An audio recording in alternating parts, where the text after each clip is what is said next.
The first photograph was taken in 1826. Yeah, there I am, way in the background. I'm waving. From then on, we've had countless images taken all over the world. Back in the day, if you really wanted your portrait taken, you needed a painter to help you with it. You would have had to stand still for long periods of time, making sure the light was just right. And let's face it, those portraits weren't really as exact. Maybe you'd have asked for your eyes to be a bit brighter, or your lips a bit poutier. When it comes to famous people in ancient history, there's not much we can do in terms of photography. It's simple, there aren't any pictures or famous ancient people. We can try to imagine what they look like based on their paintings or on texts written about them by highly regarded scholars. Fortunately, more and more as years go by, this lack of knowledge will become a thing of the past. Enter forensic facial reconstruction. With the help of this amazing science branch, we can now have a better understanding of what ancient celebrities look like. But how are scientists able to do that, you might ask? Go ahead, ask. Turns out that a person's skull can tell a lot about their appearance. Everything from the brow bone to the distance between the eye sockets can showcase a realistic profile. Even the nasal chamber or the shape of one's chin can influence how your face will end up looking like. It's like the skull is a blueprint for the face. Using these bones, artists and forensic anthropologists can work together to reconstruct your appearance through the magic of forensic facial reconstruction. It's like real-life detective work, but with more clay and less drama. Now, I guess you're thinking, how correct can these reconstructions really be? Well, the finished product may not reflect all the details, sure. You can't tell a person's eye color or skin tone just by studying the skull. Facial hair is equally hard to tell, and if you have plump cheeks that make you look so cute, your skull will never tell the secret. But even with those limitations, facial reconstruction can still show us what someone in history may have looked like. The process itself is pretty cool. A trained sculptor works with a forensic anthropologist to figure out the skeletal features and build up the facial traits using clay. Anthropologists have to consider things like age, gender, ancestry, and any injuries or tooth loss.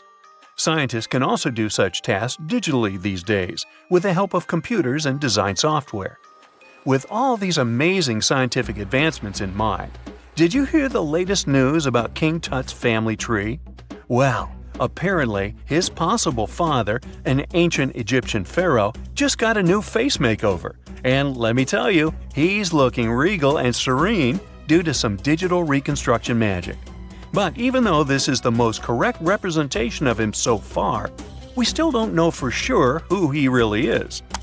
This fellow was found in 1907 in the Valley of the Kings, just a few feet away from King Tut's tomb. Scientists have been studying him for over a century and think he might be Akhenaten, King Tut's daddy, and a very important Egyptian ruler for that matter. Still, some experts remain skeptical and say we need more evidence to confirm his true identity. The reconstruction of this ancient pharaoh's face was a months-long project by a group of brilliant scientists in Sicily. They even brought in a 3D forensic artist from Brazil to help out. The new model is different from earlier ones because they wanted to focus on his facial features and not get distracted by his hair, jewelry, or other bling. On the same note, make way for this latest fashion icon. No, it's not some famous model. It's a hunter-gatherer woman who lived in Sweden 7,000 years ago.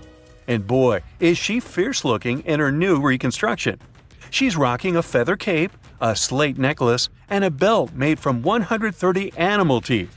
Talk about being fashion-forward or backward.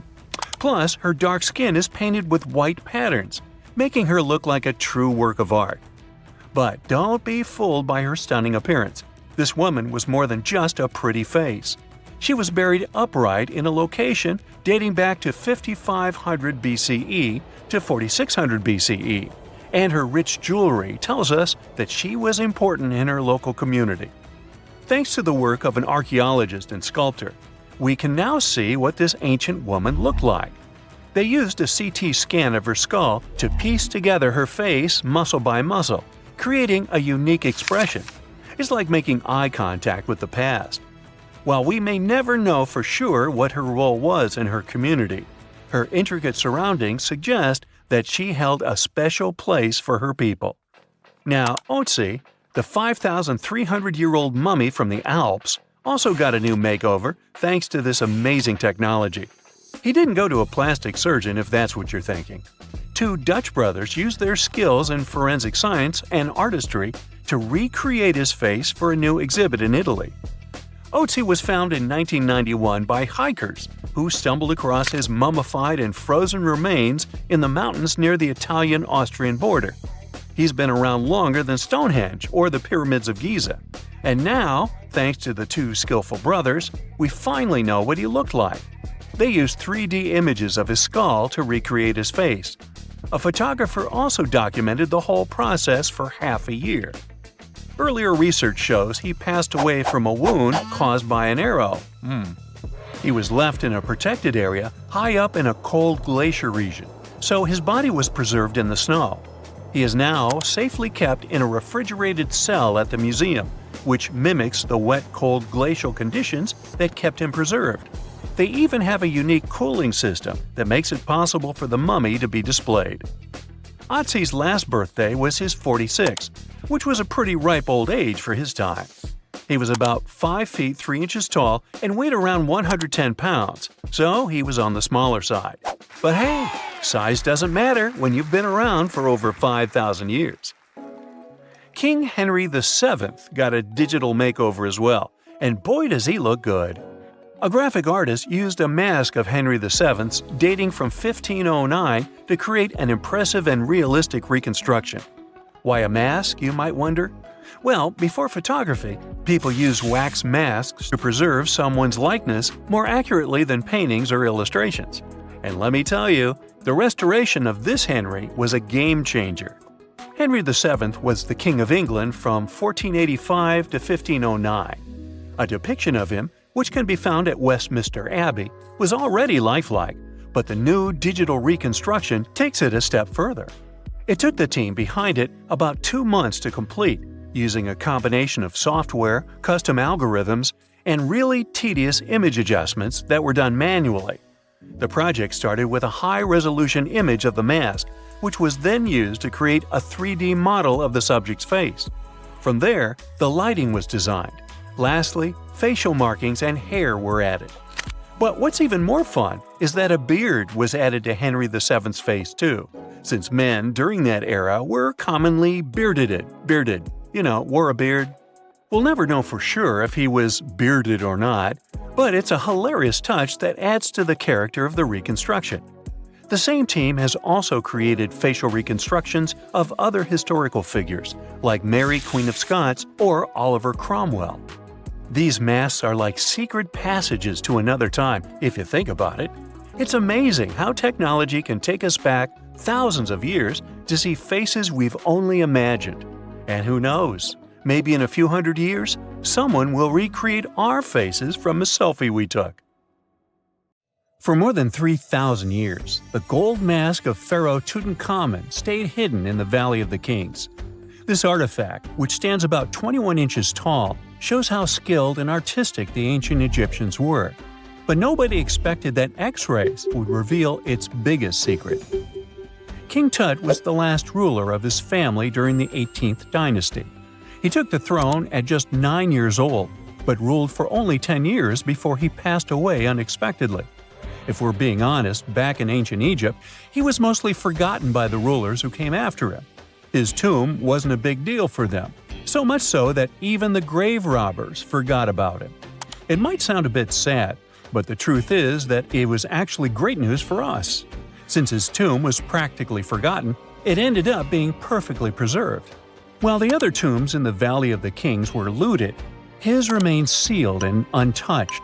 So when it was discovered back in 1922, it had over 5,000 precious objects inside. That made Tutankhamun basically an instant celebrity and one of the best-known pharaohs nowadays. Among the treasures was the most stunning piece, his golden mask. This mask is said to be an exact image of the king's face, or at least it was supposed to be, but we'll get to that later. The purpose of this accurate representation of his face was to make sure that his soul would recognize him in the afterlife and return to his mummified body. In ancient Egyptian beliefs, this would allow him to continue living in the afterlife. The details of the mask clearly looked incredibly difficult to create, but people didn't realize how complex it truly was until many years later. The first X-rays of the mask were taken in 1967.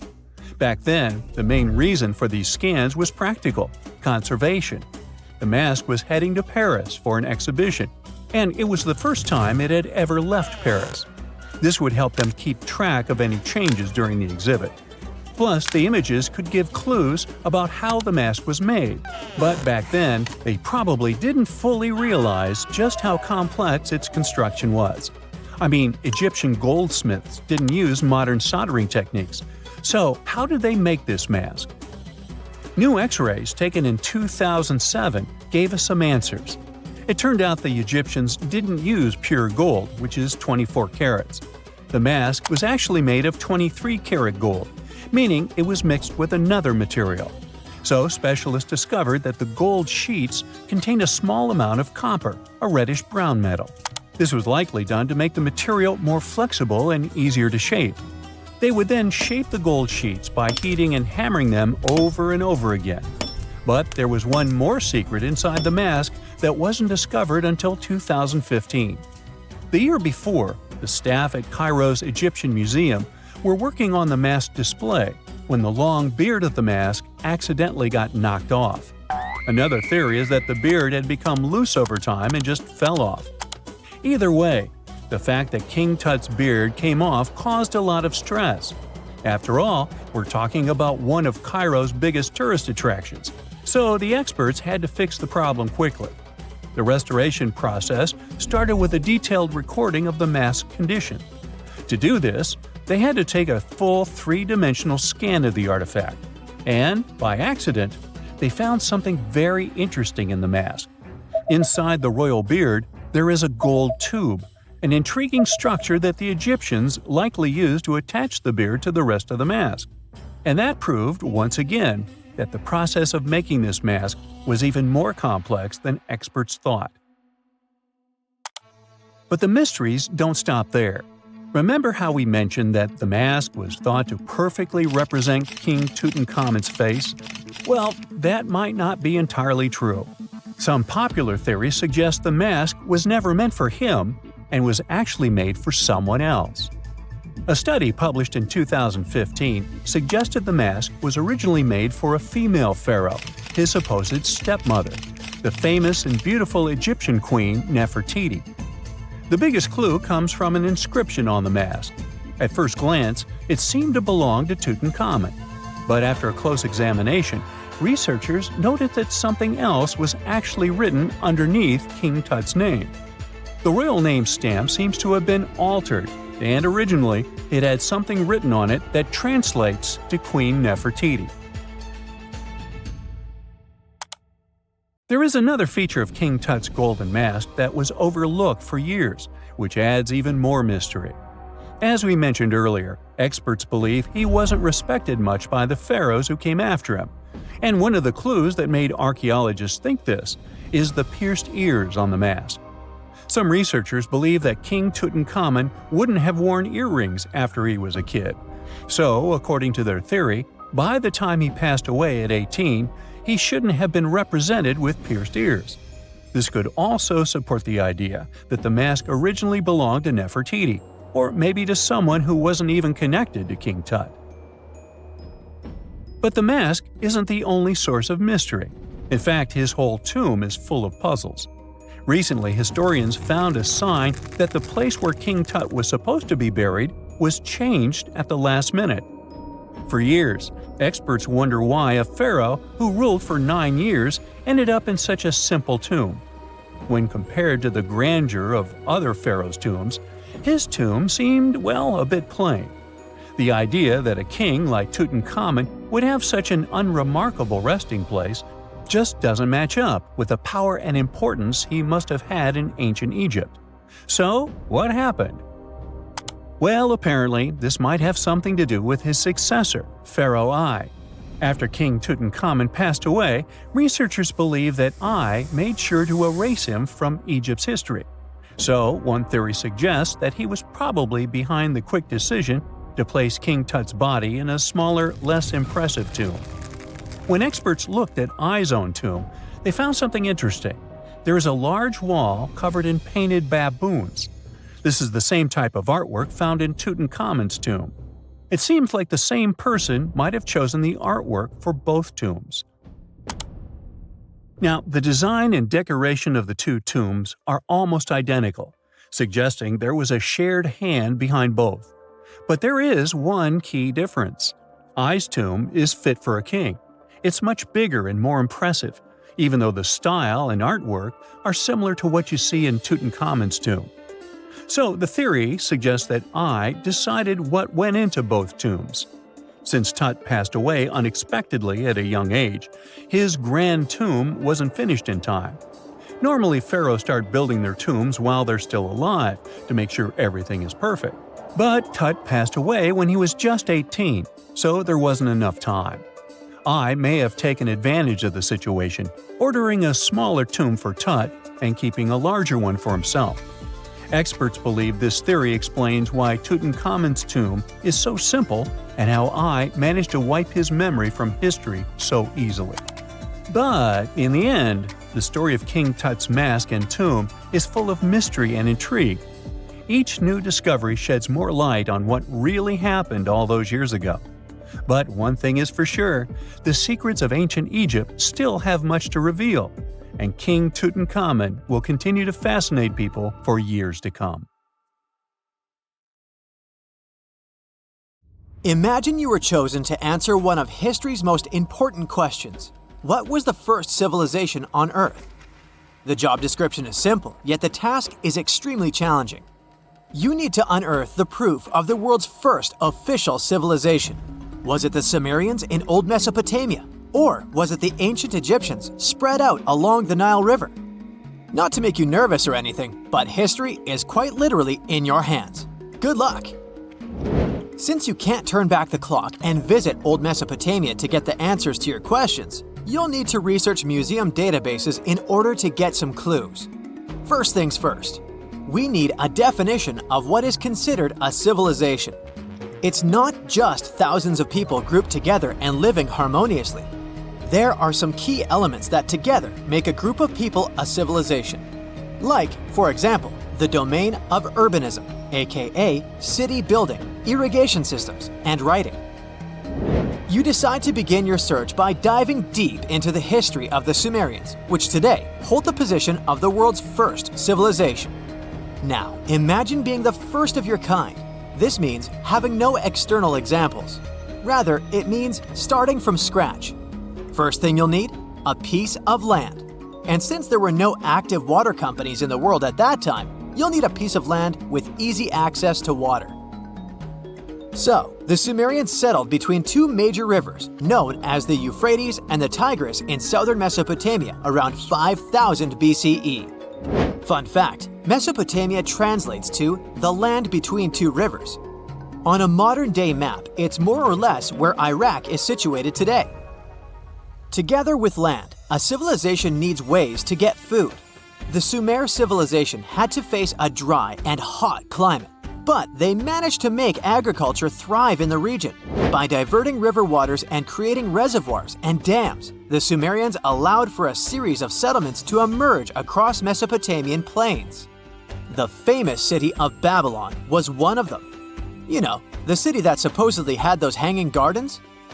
I say supposedly because no definitive proof of the real existence of this monument has ever been found.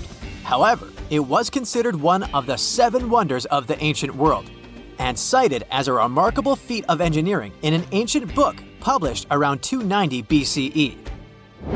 Although no record was found of the Gardens of Babylon, the Sumerians were recognized as extremely skilled builders. Their cities were filled with mud brick constructions, and the most impressive ones were known as ziggurats, stepped pyramids that were built for spiritual purposes. The Sumerians built a trade network to supplement scarce resources and started to exchange goods with civilizations rising nearby, like Anatolia and Egypt. The beginning of trade was what drove the Sumerians to develop what is believed to be the world's first writing system. It began as a simple system, likely dating back to 3400 BCE. In this system, each syllable was represented with a drawing. Later, it gradually evolved into a fully formed cursive writing system. Don't believe me? Take a look at this piece from the Babylonian times. This huge basalt plaque is called the Hammurabi Code. It's known to be humanity's first collection of written laws. As far as the story goes, it was carved in volcanic stone around year 1760 BCE. Look at the precision of these carvings. It's quite astonishing. But the content is also surprising, since these 282 rules vary from commercial regulations to strict laws of justice. The thing is, historians don't have a consensus on whether the Sumerians were really the first ones to invent writing. Some think it might have been old Egyptians. Let's pause here. Ancient Egyptian settlements are believed to have started around the year 5500 BCE, which is earlier than the Sumer civilization.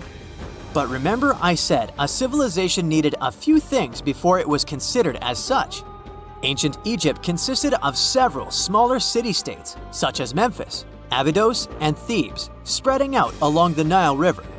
It wasn't until 3000 BCE that Egypt was unified under one kingdom and lasted as an empire until nearly 1000 BCE. Although there is no consensus on this, some Egypt experts believed that it could have been Sumerian immigrants that founded early Egyptian settlements. The proof could be the presence of cylinder seals made of hard stone, something that was widely used in Sumer. These seals were used to guarantee authenticity in legal transactions, but it's hard to say whether this method was introduced by Sumerian immigrants or simply by trade. Since the time period is not one of the criteria we can use to determine who came first, we'll have to turn to something else. But what? Like the Sumerians, the Egyptians were also highly skilled builders. Duh, they built the famous Giza pyramids and many others all over their territory. In order to enhance their building techniques, they delved into developing a more profound understanding of mathematics. They developed a new form of measurement called the cubit, which was the equivalent of an arm's length. The Great Pyramid, for instance, is 440 cubits per 440 cubits. They were also innovative astronomers, combining their mathematical skills with attentive astronomical observation. They were the first civilization to use a 24-hour division of the day. And they even created a solar calendar, which was the first dating system in history to feature 365 days in 1 year. Okay, it's undeniable how impressive they were. But some experts say that the dispute has to be settled through the comparison of their writing systems. Hieroglyphic writing, the first Egyptian style of writing, is said to date back to 3000 BCE.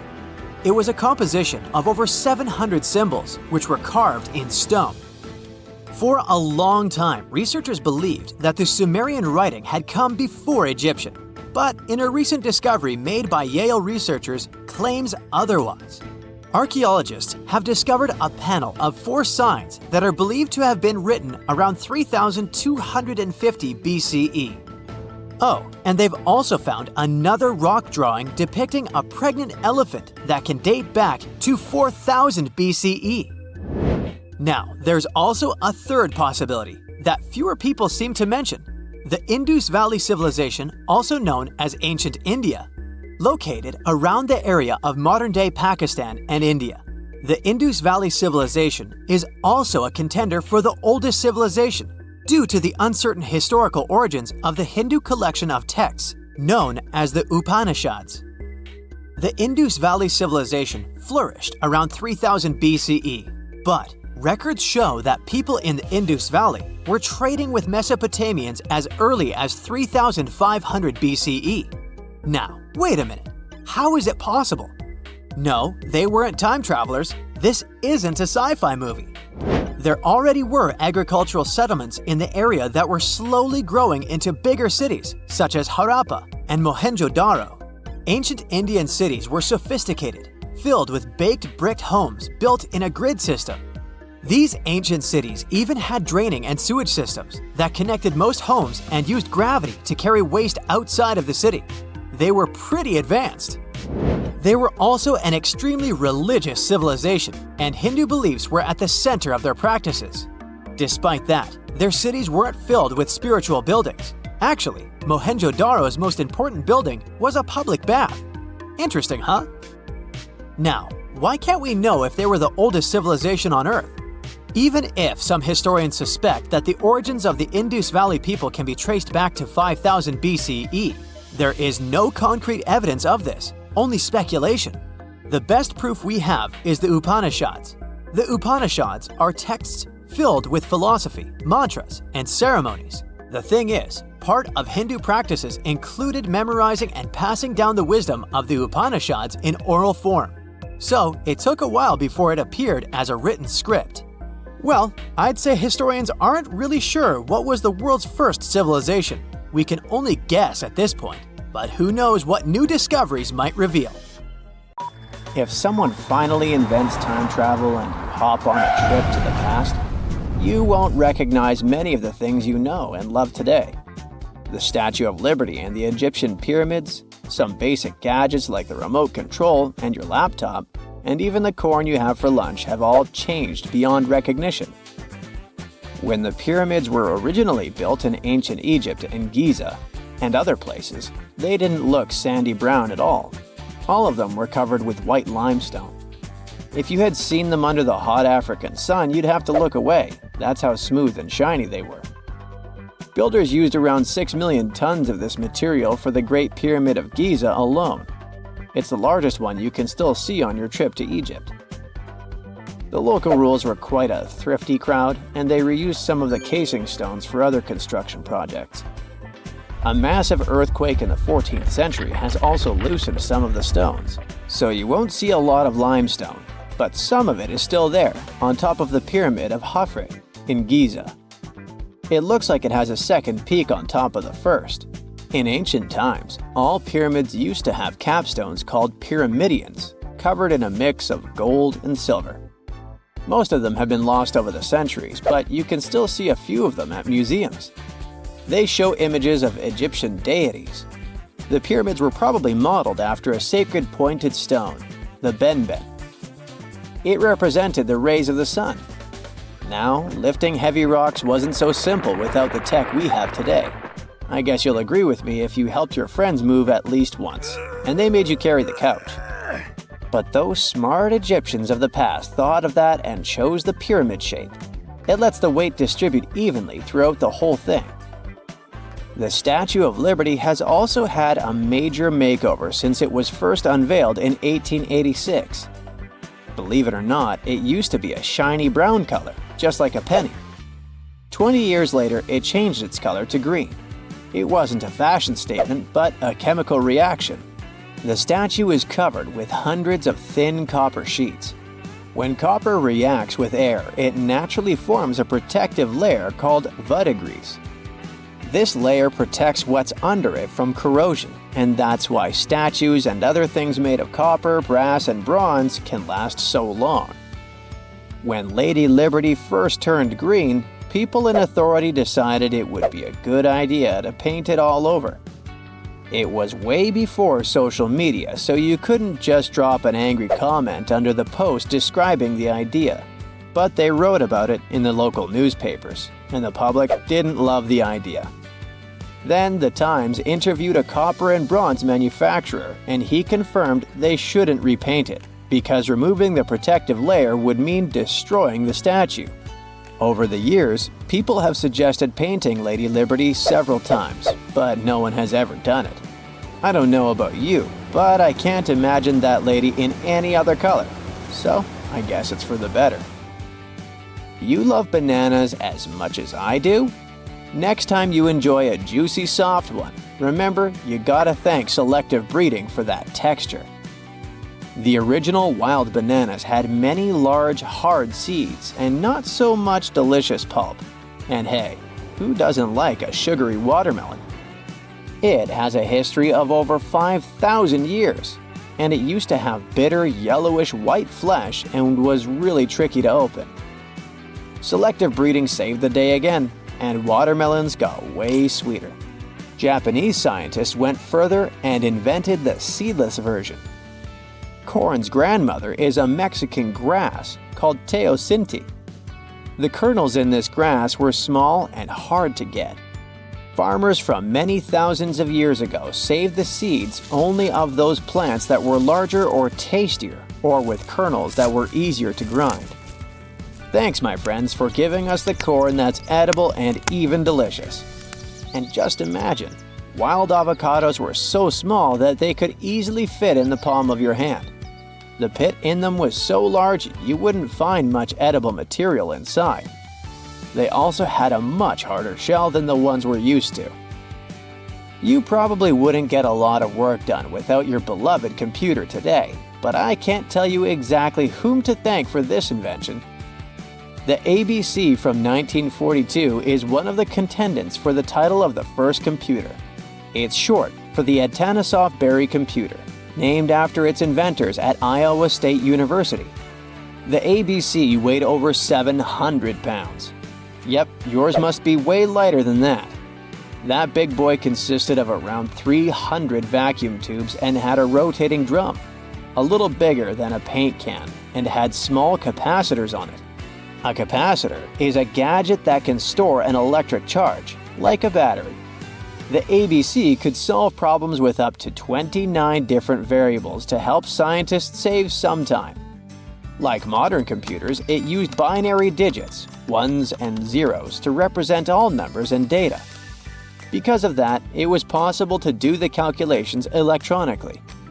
And now, my favorite part, the ABC finished one operation about every 15 seconds.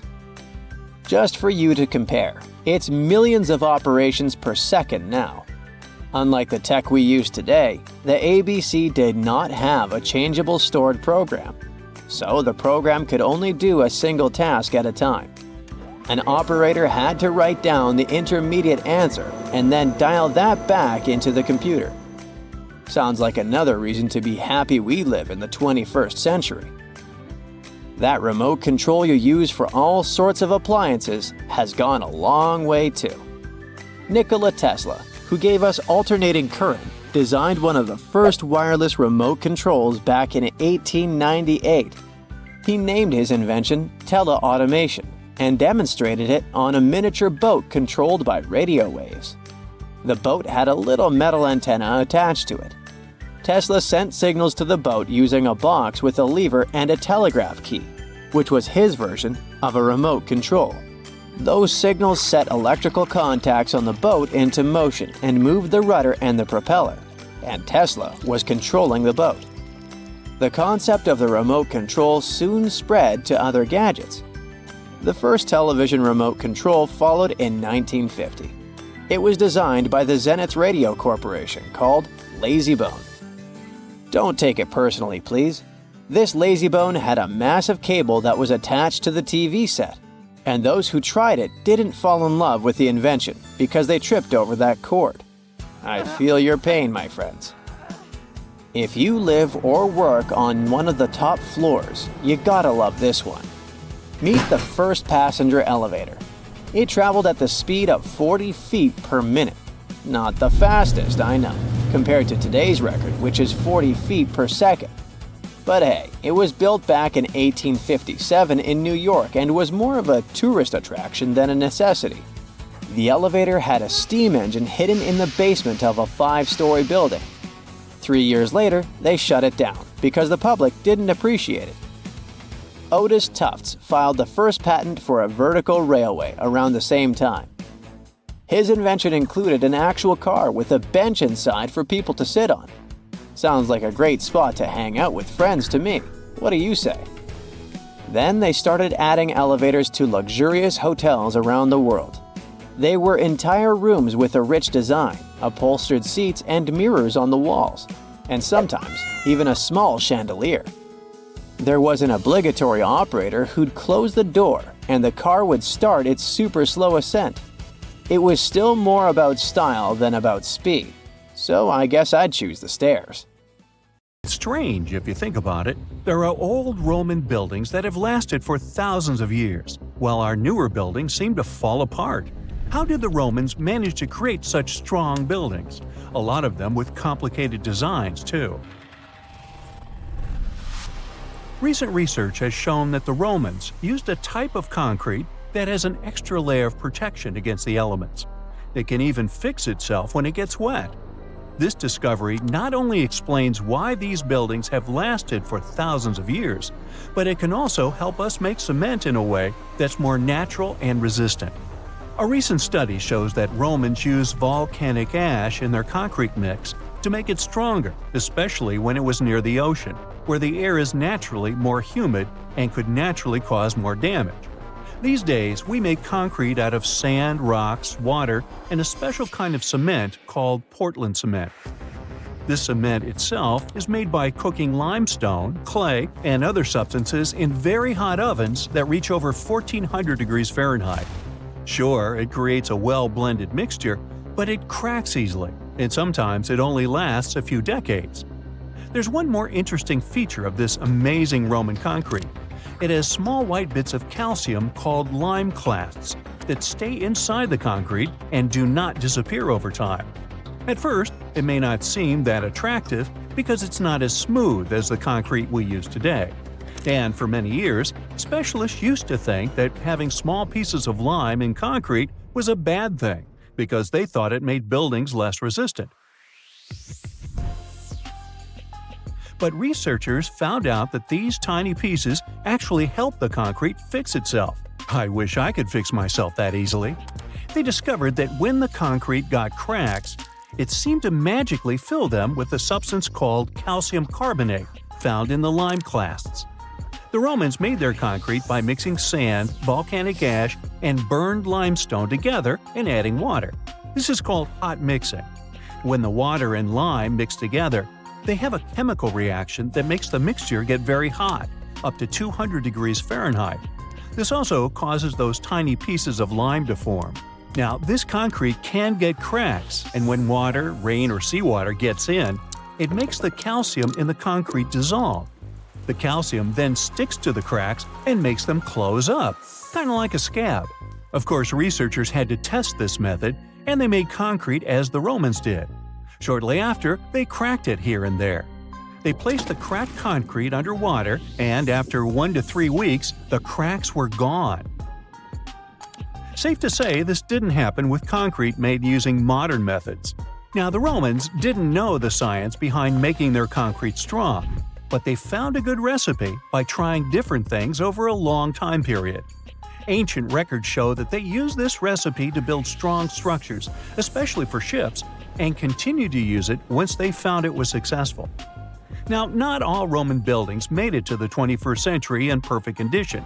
The Colosseum, for instance, one of the most famous Roman constructions in the world, used to be nearly twice as large as it is today. It sustained a lot of damage throughout the ages, reaching the form we've come to know today. Let's not forget, it's a pretty old building to begin with. Its construction started in the year 70 under Roman ruler Vespasian, who later started making motor scooters named after him. You know, Vespa? Nah, I made that up. Anyway, ever since it first opened, the Colosseum was home to a lot of activities and shows, featuring fearless gladiators and a large display of exotic animals, who got to mingle and did lunch together. Unfortunately, it all went downhill in 217, when a fire struck the upper parapets and much of the building's interiors. It took a whole century to finish up the repairs for the damages.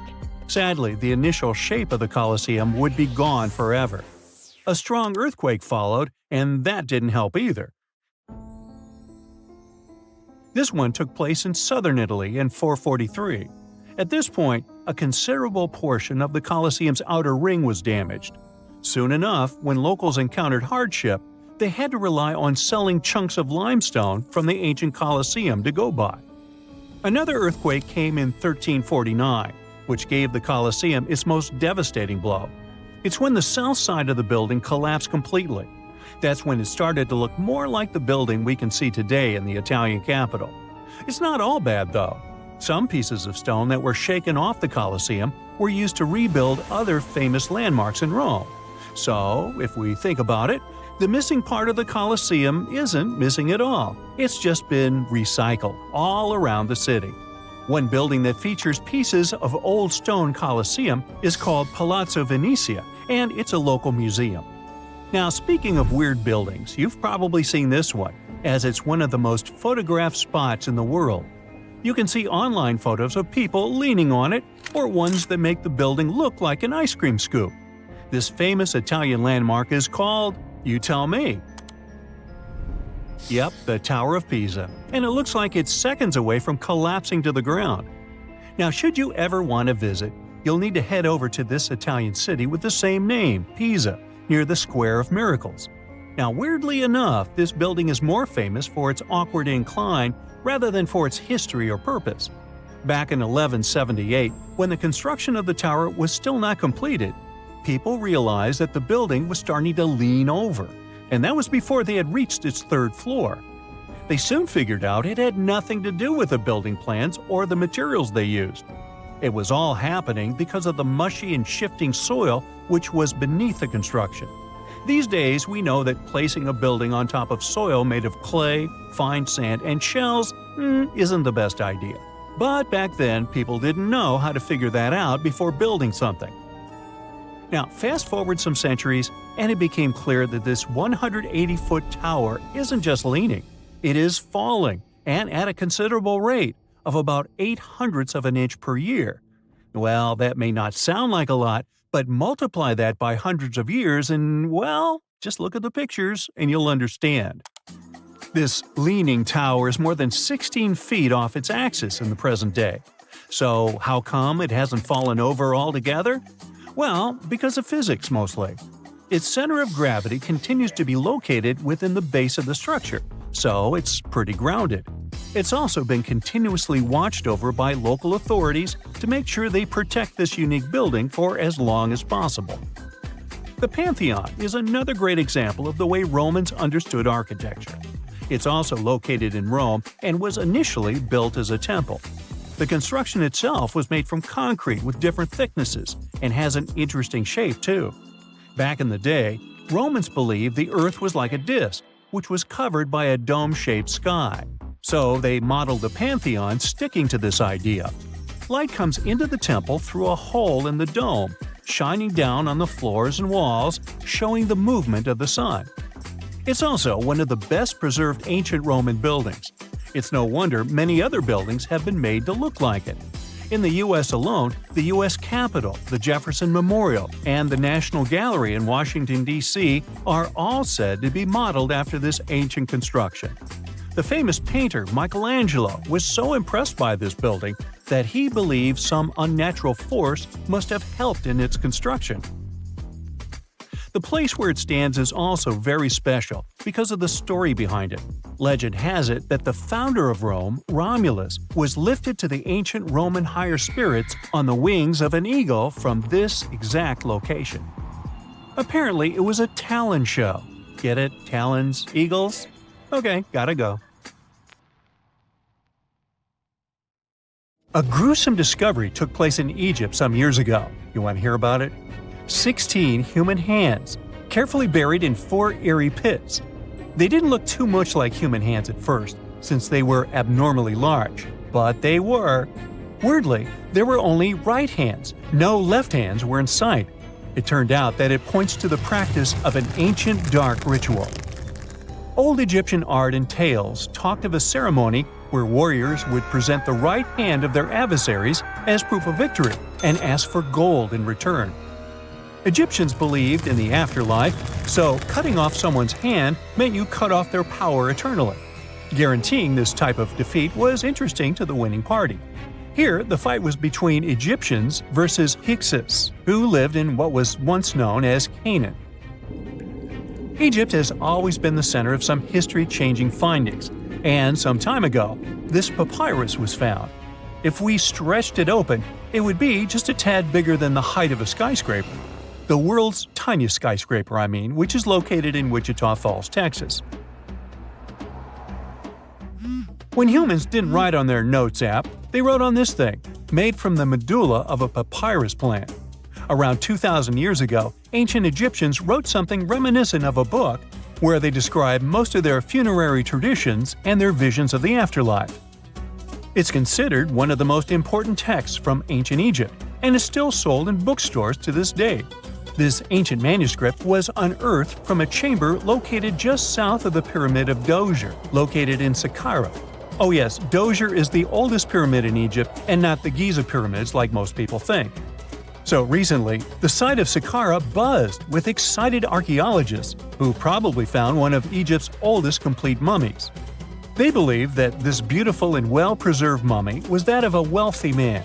He was discovered in a deep shaft, covered in layers of gold leaves. There are many symbols that show he was an important and wealthy man, like the band he wore on his head, the bracelet on his chest, and the fact that he was embalmed with a tunic, which was reserved for Egypt's finest. The most exciting part of the entire discovery was finding the resting place sealed with mortar, just as the ancient Egyptians had left it 4,300 years ago. Now this may sound weird, but back in 2008, archaeologists discovered a missing pyramid. Now it went missing because it deteriorated over the span of 4,000 years. Today, you can only see its base. It was a pretty important site back in ancient times. It is said that around the area of the pyramid, the ancients hosted a special type of ceremony where high priests would carry mummified remains of sacred bulls. Now here's a fun fact.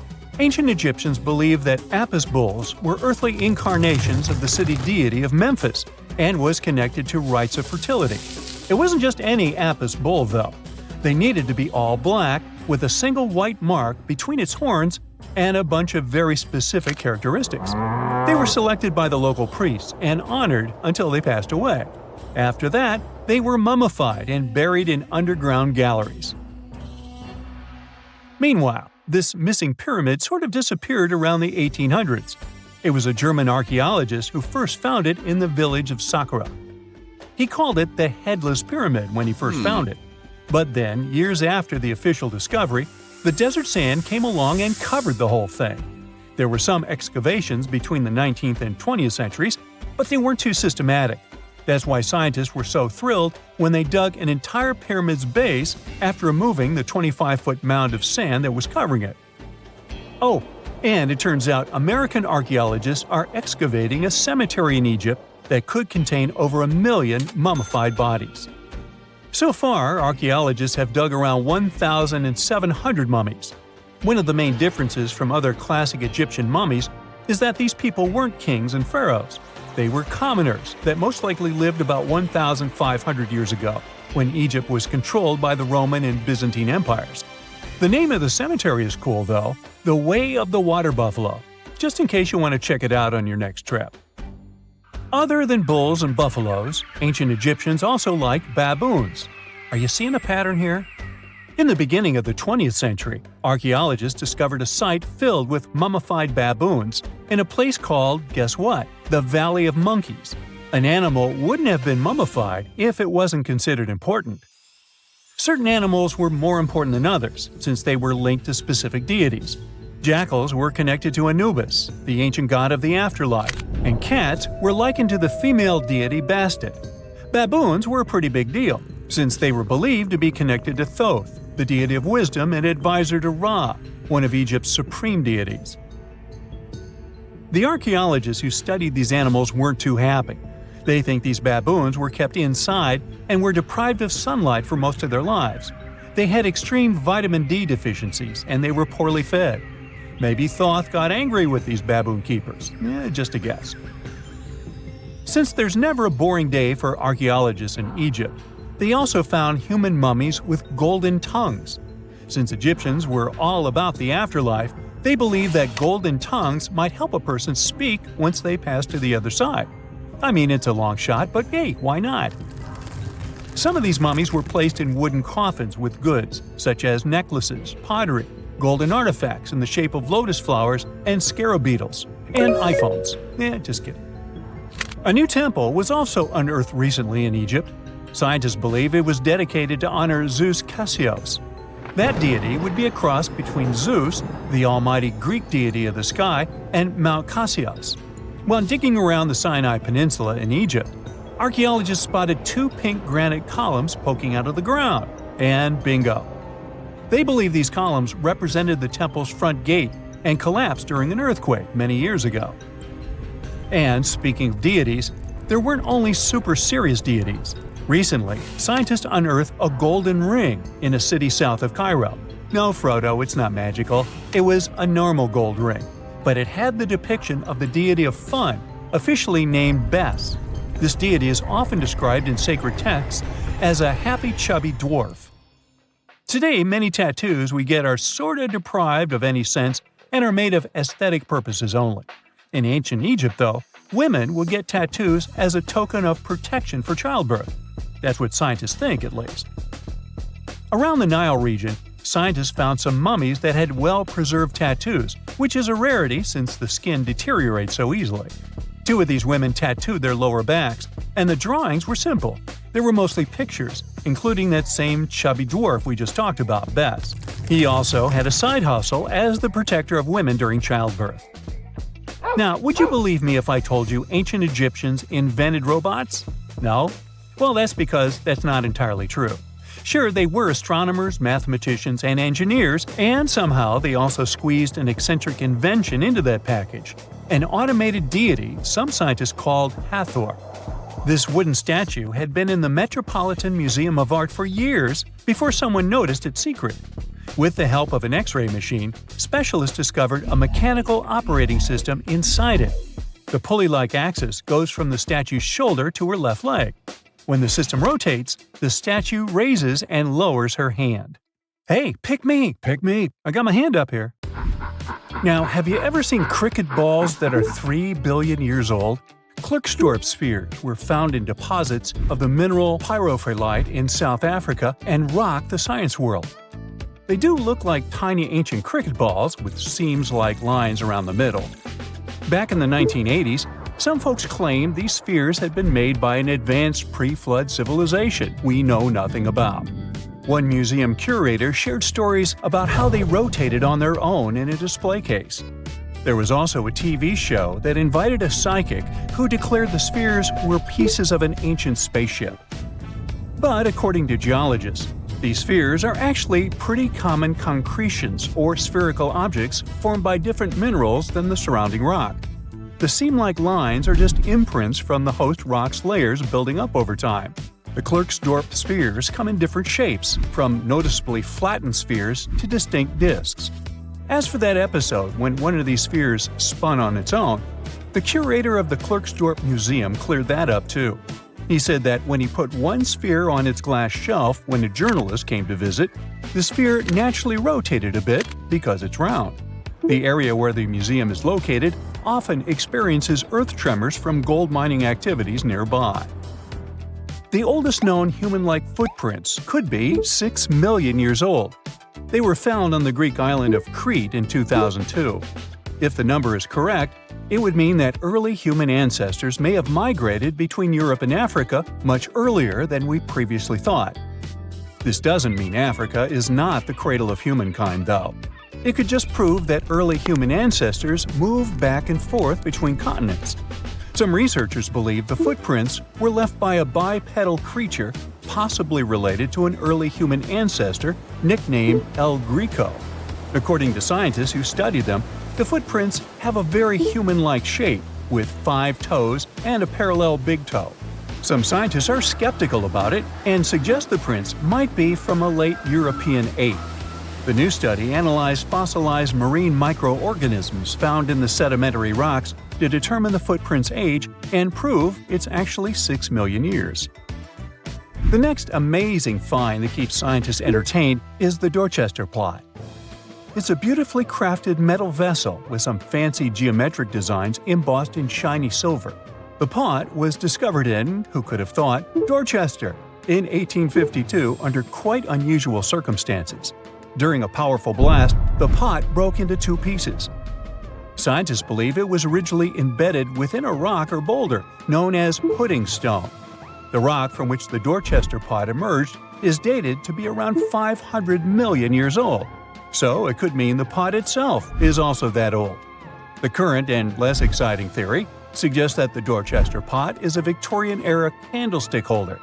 Such things were really trending back then, so it's not a surprise to find such fancy household item from that time. The Dorchester pot falls into the category of ooparts, or out-of-place artifacts. Those are objects that seem too advanced for the time period they're supposedly from. If we accept that the pot is 500 million years old, then whoever made it was way ahead of their times in terms of crafts and tech. One extra mystery is that the pot has an engraving of a plant that most likely disappeared from Earth over 100,000 years ago. Sounds like good proof the pot is really extra old. Now, it looks like the oldest map in Europe is a stone from 4,000 years ago. This Bronze Age slab was found in France in the year 1900 at an ancient burial ground. The carvings on the slab show in 3 dimensions the River Odey network with a fantastic accuracy of around 80% over an 18-mile stretch. There are other stone-carved maps around the world, but this one is unique because it shows a specific area to scale. Looks like the slab's carvings don't just map rivers and hills, but also settlements, barrow sites, and field systems. Archaeologists say the slab wasn't used for navigation, but rather to symbolize power. The detailed markings on the slab might have served to illustrate the domain of a local ruler, possibly a prince or king, to show their control over the territory. When the ruler lost power, the slab was likely repurposed as part of a burial vault. The unique artifact was stored in the cellar of a museum. For decades, no one even noticed until several scholars read older reports about the slab and decided to check it out. They conducted a detailed analysis using 3D techniques. Their research proved that the creators of the slab had not only etched lines into the rock, but also modified its surface to reflect the topography of the landscape with high accuracy. The Salzburg cube, also known as the Wolf's Egg iron, was discovered in the late 19th century in Austria. Now, don't let the name mislead you. It doesn't look like a cube at all. It's more like a rounded object with 2 flat sides. Down the middle, there's a groove, and the surface is covered with pits and craters. This unique appearance is the reason why many people think it might be something out of this world. Workers accidentally found this artifact when they blew apart a piece of coal. The coal seam it came from is thought to be over 60 million years old. The Salzburg cube moved between museums, mysteriously vanished in the early 20th century, and then showed up again. A professor from Bonn University suggested it might be from a meteor, but they found no evidence of elements that you'd normally see in meteorites, like cobalt or nickel. Then researchers thought it must be a human-made object, possibly a Victorian-era candlestick holder. No one knows the true story of the cube or its current location. Yep, it disappeared again. Have you heard about the Meister print? It's a fossilized sandal print discovered in 1968, and it has sparked a lot of intrigue. There's a trilobite inside the print, which supposedly went extinct around 500 million years before humans even existed. But many historians think this age is an exaggeration. When Meister found the fossil, it was authenticated. But the scientist who did it didn't confirm it was a human sandal print. He only agreed there was a trilobite there. When another scientist visited the site, he found a 6-inch impression he believed was from a child's moccasin. But the footwear seemed to be new. So, could it be evidence of time travel? Proof that humans existed millions of years earlier than we thought? Or a sign that someone else visited early Earth? Or is it just a rock formation that looks like a sandal print? We still don't have the answers. Back in June 1936, a couple was walking along Red Creek in London, Texas. London, Texas? Yeah, when they stumbled upon something unusual. It was a piece of wood sticking out of what seemed to be an ancient rock formation. About 10 years later, their curious son decided to crack open the rock to see what was inside. And he saw a hammer, which looked surprisingly modern. Then, one unique finds enthusiast decided that the rock encasing the hammer was from the Cretaceous period. This would mean that someone dropped a 19th century hammer while dinosaurs like Triceratops were still roaming the earth. So, if this hammer was truly from the Cretaceous period, then the whole evolutionary theory would be wrong. And if the hammer was modern, It would mean the Cretaceous rock formation it came from was much younger than we thought. But the real answer was much simpler. The hammer was indeed modern, and geological processes had encased it in rock. Minerals can harden around an object in a relatively short time. So the hammer was probably dropped by a miner a century or so ago, and the rock formed around it afterwards. And no, it wasn't a Victorian-era candlestick holder either. We know that the ancient Egyptians were talented enough to build something as grand as the pyramids, but were they also smart enough to measure the speed of light? There's a theory circulating online that says exactly that. If you look at these two numbers, you'll see that they match completely. The first one is the speed of light in a vacuum measured in meters, and the second one is the latitude of the Great Pyramid of Giza.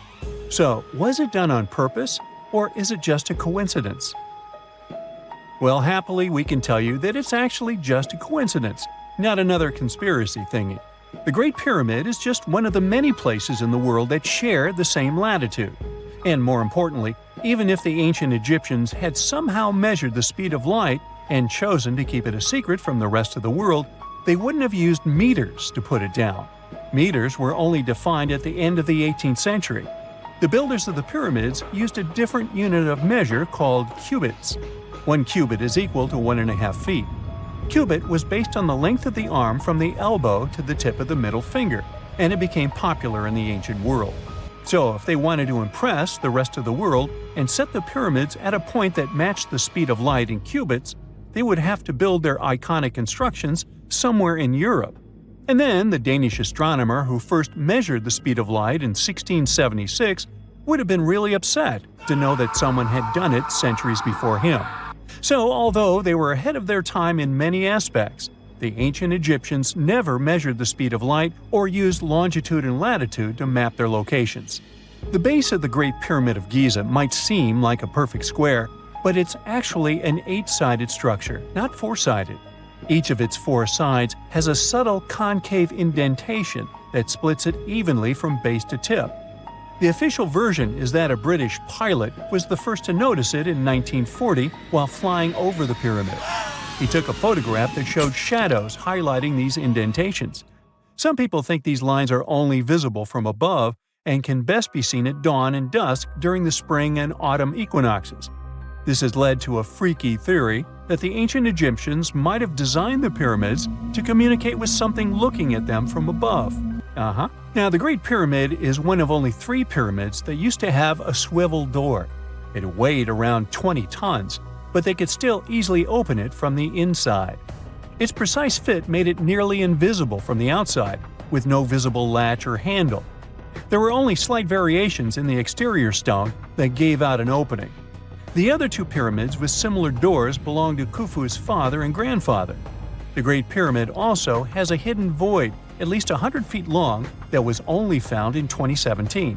We still don't know what lies within the space, what purpose it served, or if it is the only space of its kind. Researchers used the same tech to see through cathedral walls, Mayan pyramids, and even volcanoes. It depends on a natural shower of subatomic particles called muons.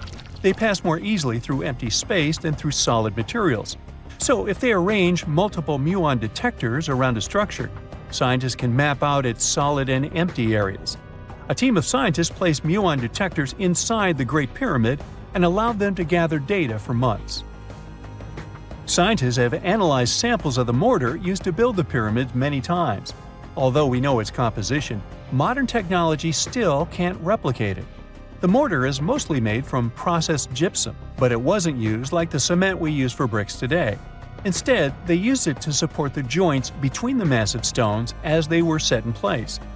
The estimated amount they needed to construct the Great Pyramid was around 500,000 tons of mortar. The gypsum mortar is stronger than the stones themselves and has held up for thousands of years. Now, all 4 sides of the Great Pyramid are aligned with the cardinal points, north, south, east, and west. According to geologist and engineer Glenn Dash, the alignment is accurate to within 4 minutes of arc, or 1/15th of a degree. The architects managed to achieve this without modern tools like drones, blueprints, or computers. Many researchers tried to explain this construction miracle. Maybe they used the pole star or the sun shadow. Dash recently proposed a new, simpler idea. The Egyptians might have used the autumnal equinox to align the pyramids. It happens twice a year when the Earth's equator passes through the center of the sun's disk, making day and night nearly equal in length.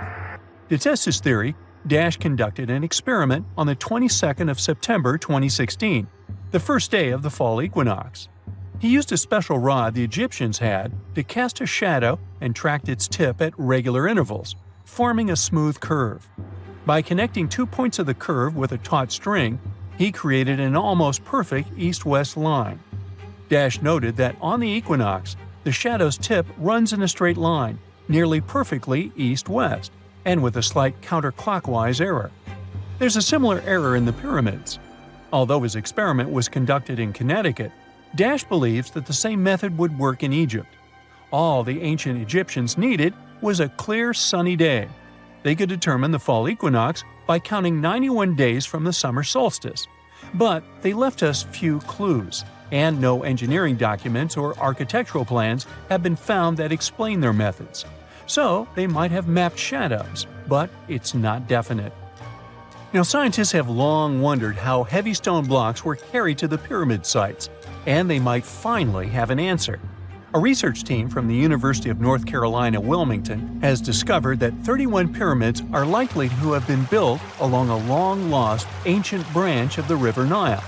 It's now hidden under desert and farmland. For many years, archaeologists have thought that ancient Egyptians must have used a nearby waterway to transport materials, equipment, people, and whatever else they needed to build the pyramids on the river. But up until now, they weren't certain of the location, shape, size, or proximity of this waterway to the site of the pyramids. The group of researchers used radar satellite imagery, historical maps, geophysical surveys, and sediment coring to map the river branch. They believe it was buried by a major drought and sandstorms thousands of years ago. The team managed to go below the sand surface and get images of some hidden features thanks to radar technology.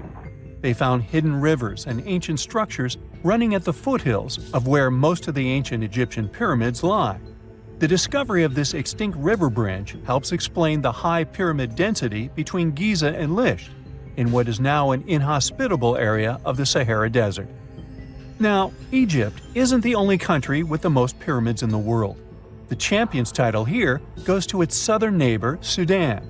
It has between 200 and 255 pyramids, compared to Egypt's measly 138. They were built by members of the Kingdom of Kush, an ancient civilization that ruled the lands along the Nile River many years ago.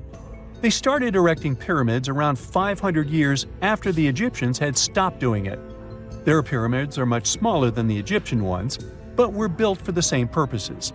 Archaeologists are still working to find out how the pyramids in the Sudan were built, how long it took to complete them, and what happened to their society. If you walk through this small stone doorway in Hierapolis, Turkey, you might never come back alive. Back in ancient times, people thought it was some sort of portal to the underworld. Romans would go in carrying perfectly healthy bulls, but after a few minutes, they would watch these animals collapse as if hit by some mysterious force. But what's even weirder is that nothing happened to people. They could walk in and out just fine. Now, recent studies might have an answer for these eerie happenings, and it all has to do with people's heights. The gate, known as Plutonium, named after Pluto, the deity of the underworld, is a stone doorway leading to a small 32-square-foot cave. But the real danger is what is going on beneath it.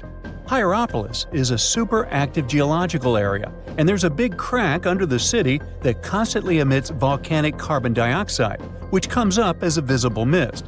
During the day, the sun dissipates the gas. At night, the gas forms some kind of a carbon dioxide lake on the sheltered arena floor. At dawn, you need to get out of there before it's too late. This whole place can turn particularly life-threatening right before the sun rises, when the carbon dioxide concentration, about 15 inches above the arena floor, reaches 35%. That means birds, bulls, and even humans can suffocate and pass away in just a couple of minutes. But there is a scientific reason that explains how Romans could get out of there unharmed. The carbon dioxide concentration drops quickly with height. So animals perished while their handlers, being taller and standing up, could walk out and breathe safely. Most people can't stay inside the Bagarn fort after sunset. This 16th century fort, located about 146 miles from Delhi, is known as one of the most haunted places in India.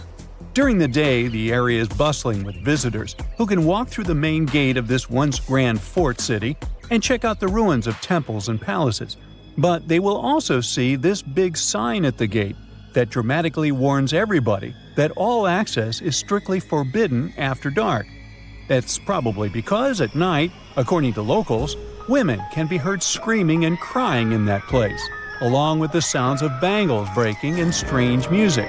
Others have reported seeing shadowy figures and flashing lights among the ruins, or even smelling a strange perfume floating around. Yawata-no-Yabushirasu is one of Japan's most restricted forests, located in Ichikawa. The forest itself is a small area, covering just a little more than 40 square yards, and it is mostly a thick patch of mosu bamboo. Its location next to a parking lot and modern buildings makes it seem less intimidating, but don't be mistaken by its appearance. Since at least the 19th century, people have said that anyone who enters this forest is bound to disappear and never be seen again. So, as soon as you arrive, a sign near the forest tells you about its history and the curse believed to be linked to it. Some rumors suggest the creepy presence of an ancient samurai lord walking around. Other legends say that the forest hides a bottomless pit filled with poisonous gas. Whether these stories are true or not, today the area is enclosed by stone walls, and entry is still strictly prohibited. In a valley called the Dark Entry Forest in Connecticut, you will find Dudleytown, but you definitely shouldn't go inside.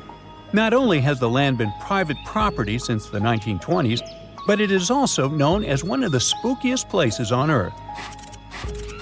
This place was first settled in the early 1740s, and many of the original settlers were from the Dudley family.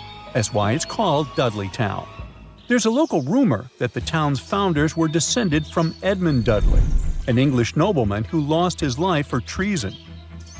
The legend says this curse followed the Dudley family all the way across the Atlantic to America, and their misfortune is said to be responsible for crop failures, mental problems, and several tragic incidents in the village. Again, it is all just rumors, since historians haven't found any real evidence to support these claims. Still, the pitch-black surroundings and the eerie Blair Witch Project vibe going on in that place fueled ghost stories in the 1980s. This led to many cases of vandalism in the following decade, and because of that, the landowners closed the area to the public. This old abandoned building used to be the fancy palace of King Farouk's family, who was the penultimate king of Egypt back in 1936. After his family members passed away, the palace was turned into a morgue. Locals say that today, the whole place is super creepy and off-limits. Some people have reported seeing light bulbs flicker and shadows move around, making strange noises. Once, a group of kids allegedly went inside and totally freaked out when they found all the doors had suddenly disappeared, leaving them in complete darkness. They had no choice but to start screaming for help. This Hawaiian island has been off-limits to people for over a century. It's called Ni'iau and is the smallest inhabited island in Hawaii, covering around 69.5 square miles. It has around 84 residents.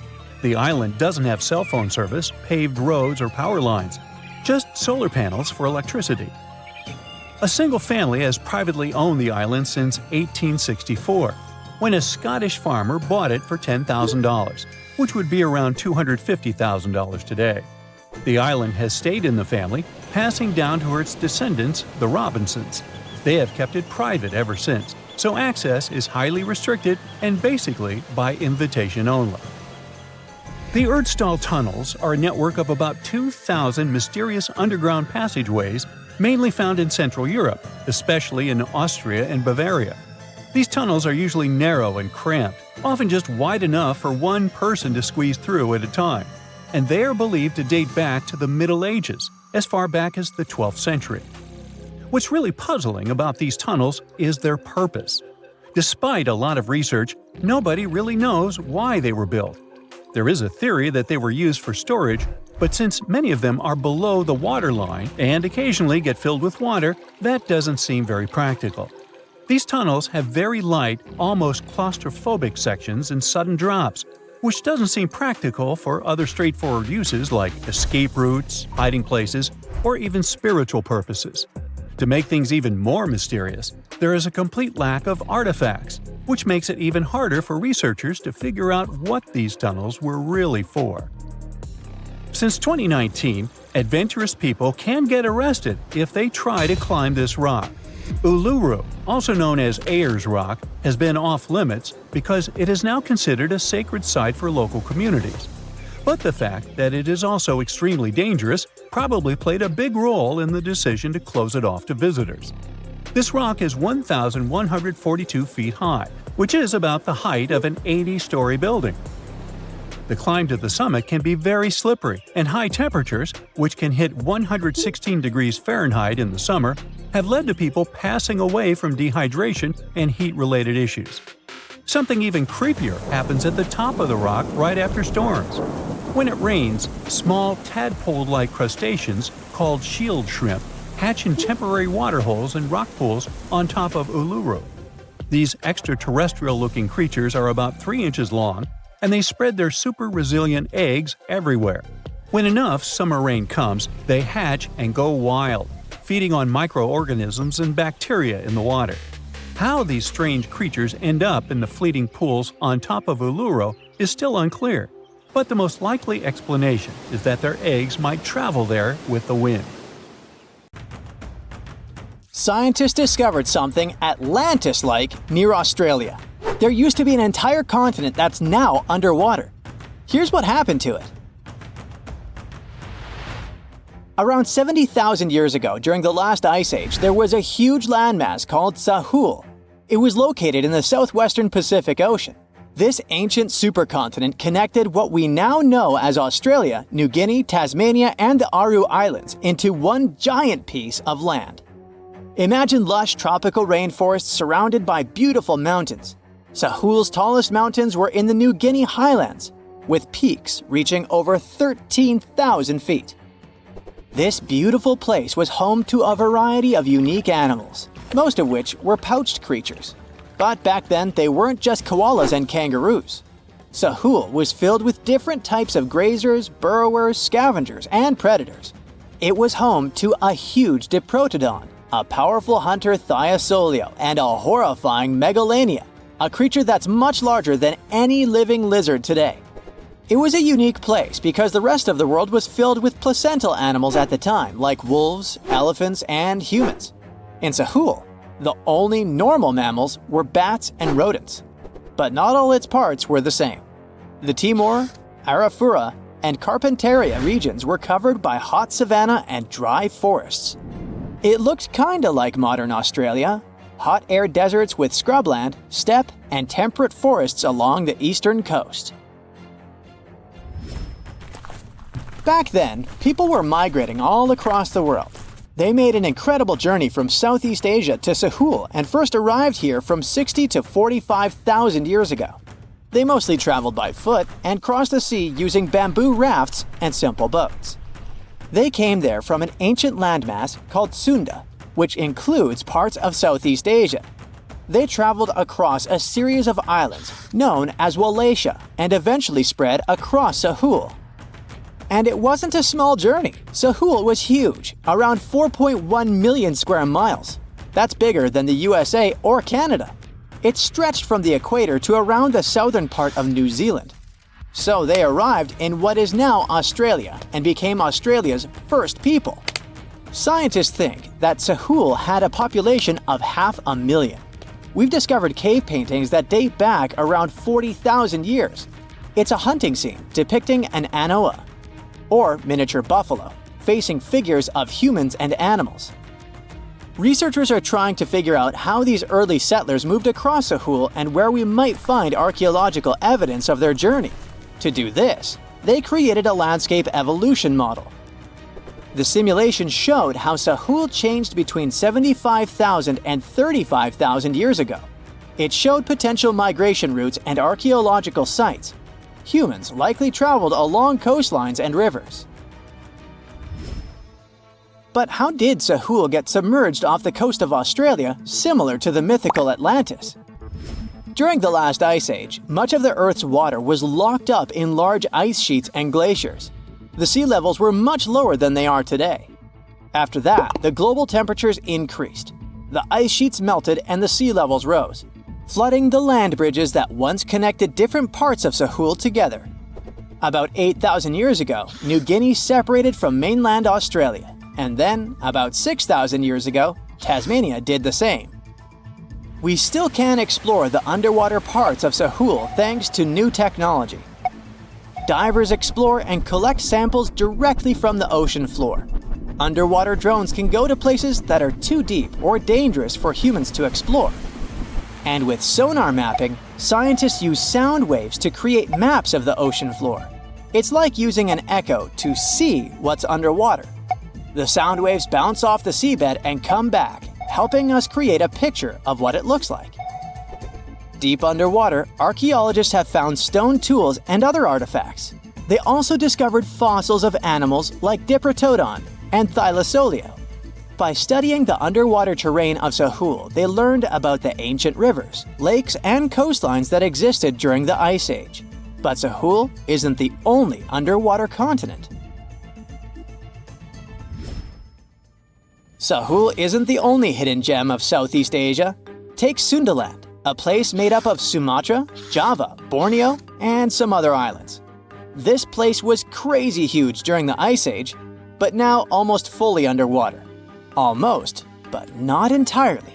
The parts above the ocean are teeming with life. If you like birds, check this place out. It has almost a fifth of the world's bird species. You can spot colorful birds like the Java hawk eagle and the Bali starling among the lush forests. It's also a home to a fourth of Earth's fish species. Sundaland's waters are a haven for marine life, even the most exotic animals like the Asian arowanas.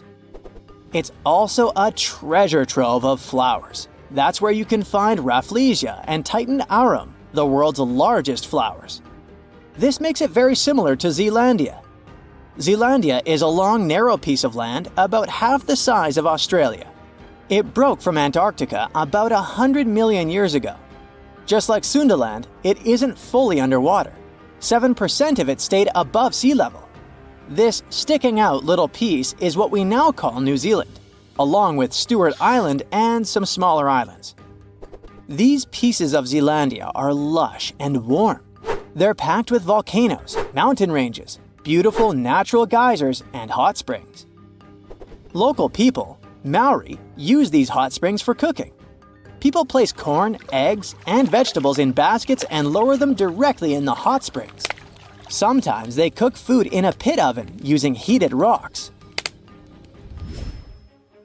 Another hidden world is known as Argoland. This mysterious landmass was once part of Australia, back when dinosaurs chilled around. It drove scientists crazy for decades. They knew it existed because it left a huge stretch on the ancient seafloor, the Argo Abyssal Plain. About 155 million years ago, it broke off from Australia, saying bye-bye. The continent drifted somewhere north, and when it reached Southeast Asia, it just vanished. Scientists had no idea where it went, but recently, they finally found its remains. Turns out, poor Argoland's lower parts started drowning into the Sunda Trench, a horrifyingly deep oceanic pit. The Earth's crust sunk into the mantle. Meanwhile, the upper parts of Argoland were pushed upward, grabbing the younger rocks on land. Because of this, Argoland broke apart into a bunch of smaller pieces. These pieces formed parts of Borneo, Java, Sulawesi, and other regions. The remains are buried under Indonesia and Myanmar. Imagine a colossal landmass the size of Greenland, Greater Adria. Its journey began about 240 million years ago when it broke away from the supercontinent Gondwana. It started moving north, and after 100 million years of enjoying the warm seas, it suddenly crashed into Europe and shattered into pieces. Most of these pieces went deep into the Earth's mantle, but some were scraped off and became part of mountain ranges like the Alps. Today, the remnants of Greater Adria are scattered across more than 30 countries, from Spain to Iran. That's why they're hard to look for. Seychelles was also once part of Gondwana. Yep, these idyllic islands are sitting atop of the ancient continent. We know a lot about it because of its fascinating granite outcrops. 100 years ago, Alfred Wegener discovered continental drift, but no one believed him.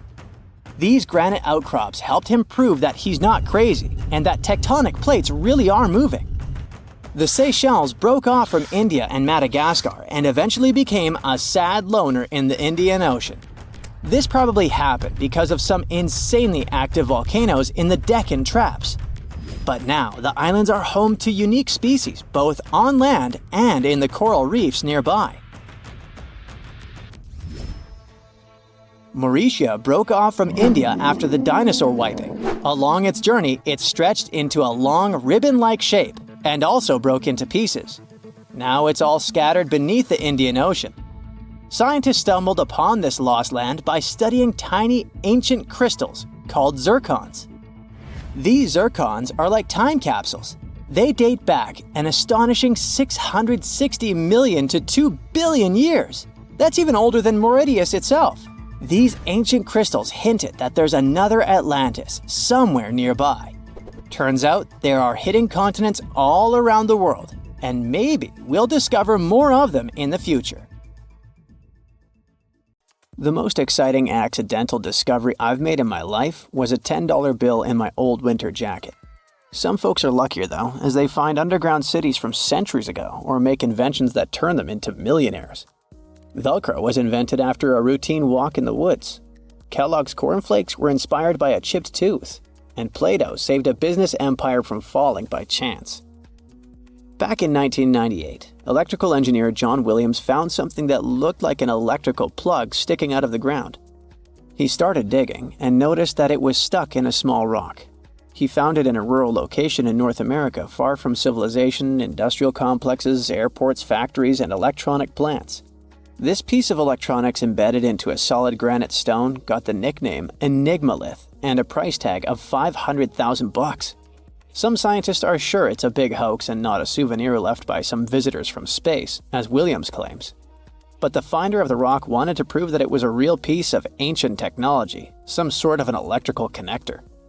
If it's not a hoax, then this little find could be proof that humans, or some other civilization from the past, were way more advanced than we ever thought. They must have managed to invent a way to transmit electricity long before humans in the 19th century. He offered scientists to take a look at this find and establish what it really is without breaking the rock open, but there were no takers. Williams consulted an engineer and a geologist, and both confirmed there were no traces of glue on the electronic component. It hasn't been welded either, so it must be as old as the rock, which is around 100,000 years old, according to geological analysis.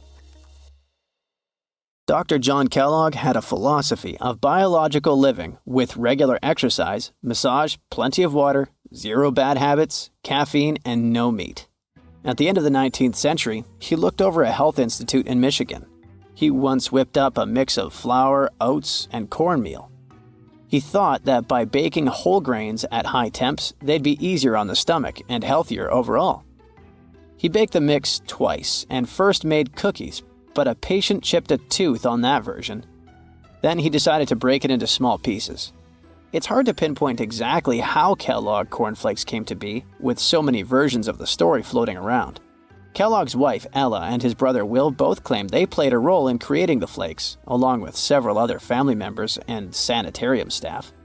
The company lore says that it all went down one night in 1898, when some wheat-based cereal dough was left out too long, fermenting in the process.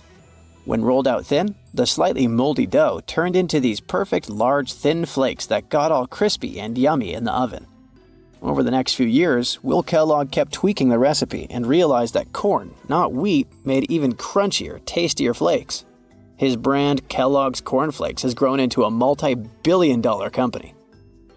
Swiss engineer George de Mestral once went for a walk with his dog and came back with a concept that would later go to space. Once they got back from the woods, de Mestral noticed that his pants and his dog's fur were covered in the tiny barbs of the cocklebur plant. He examined the burrs under the microscope and noticed that they were shaped like tiny hooks that stuck to loops on clothes and fur.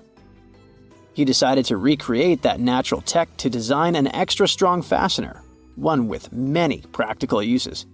He was testing different materials for his invention for so many years and finally settled on nylon.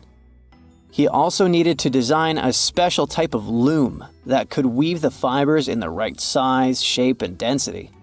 It took de Mestral a total of 14 years until he introduced the world to Velcro, which means velvet and hook in French.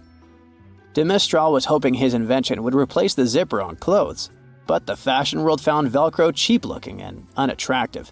But NASA didn't think so, and used Velcro for astronaut spacesuits and helmets in the 1960s. Now, Velcro is used everywhere, from footwear to toys to airline seat cushions. Before the middle of the 20th century, most homes were heated with coal. It left soot throughout the house, which was especially visible on wallpapers. Tut Products was the largest company that sold wallpaper cleaner, but in the 50s, more and more people switched to gas, oil, and electricity, and the sooty buildup problem was mostly solved. The owner of Tut Products was trying to save his business. Meanwhile, his sister-in-law read that wallpaper cleaner could be used to make holiday decorations. She worked as a nursery school teacher, and modeling clay was pretty hard for her students to handle, so she decided to test this material for molding into different shapes, and it works out just fine. She told her relatives about the discovery and suggested a name for it: Play-Doh. The Tut company was about to go bankrupt, so it was a great alternative for a new business. Soon enough, Macy's and Marshall Field got interested in the new toy and started selling it. Play-Doh was originally only in one color, white, but soon expanded to red, blue, and yellow. They also made several changes to the original recipe, but the mixture is still mostly the same as when it was used to clean wallpapers. An urban legend says that if you take all the Play-Doh compound ever made and put it through their Fun Factory playset, you'll get a snake that will wrap around the planet 300 times. A man in Turkey was renovating his home when he knocked down a wall in his basement with a sledgehammer. He found a tunnel behind the wall that led to an ancient underground city. The tunnel led to more tunnels and then halls and chambers. It turned out to be a whole underground complex with 18 stories and without a single inhabitant, abandoned a long time ago. It was the city of Derinkuyu, built thousands of years ago, a home for up to 20,000 people. Whoever built it had great skill, and it's rather easy to build tunnels out of the soft rock, but cave-ins are a big risk. None of the floors at Derinkuyu have ever collapsed. The city had a complex ventilation system with over 15,000 shafts. The upper levels had the best ventilation and were used for living and sleeping quarters. The lower levels were mainly used for storage, but they also had a dungeon. In between, there were room for domestic animals, a school, a convent, and small churches. John Martin, a forestry professor, was out exploring a forest in Wisconsin one night. He was shining a UV flashlight up into the canopy to spot lichens, fungi, plants, and frogs that glow under the UV light. Then suddenly, he heard a flying squirrel chirping at a bird feeder, pointed the flashlight at it, and saw it light up pink. The professor told his colleagues about it, and they decided to investigate further. They checked out some flying squirrel skins at museums to see if this pink glow is a common thing among them. It turns out that almost all of the flying squirrel specimens they looked at had the same pink fluorescence. Non-flying squirrels didn't glow at all. Other animals with fluorescence, like puffins and chameleons, glow blue under UV light. The only other mammals with fluorescent fur are around 20 species of opossum. They live in different ecosystems and have different diets. The only thing they have in common with flying squirrels is that they're all active at night. And regular squirrels prefer sunlight. There's enough ultraviolet light in low-light conditions, and nocturnal animals need UV vision. So the pink glow might have to do with nighttime perception and navigation, especially in cold and snowy conditions. Or it could be a way for male flying squirrels to attract prospective mates. It could be a sort of mimicry.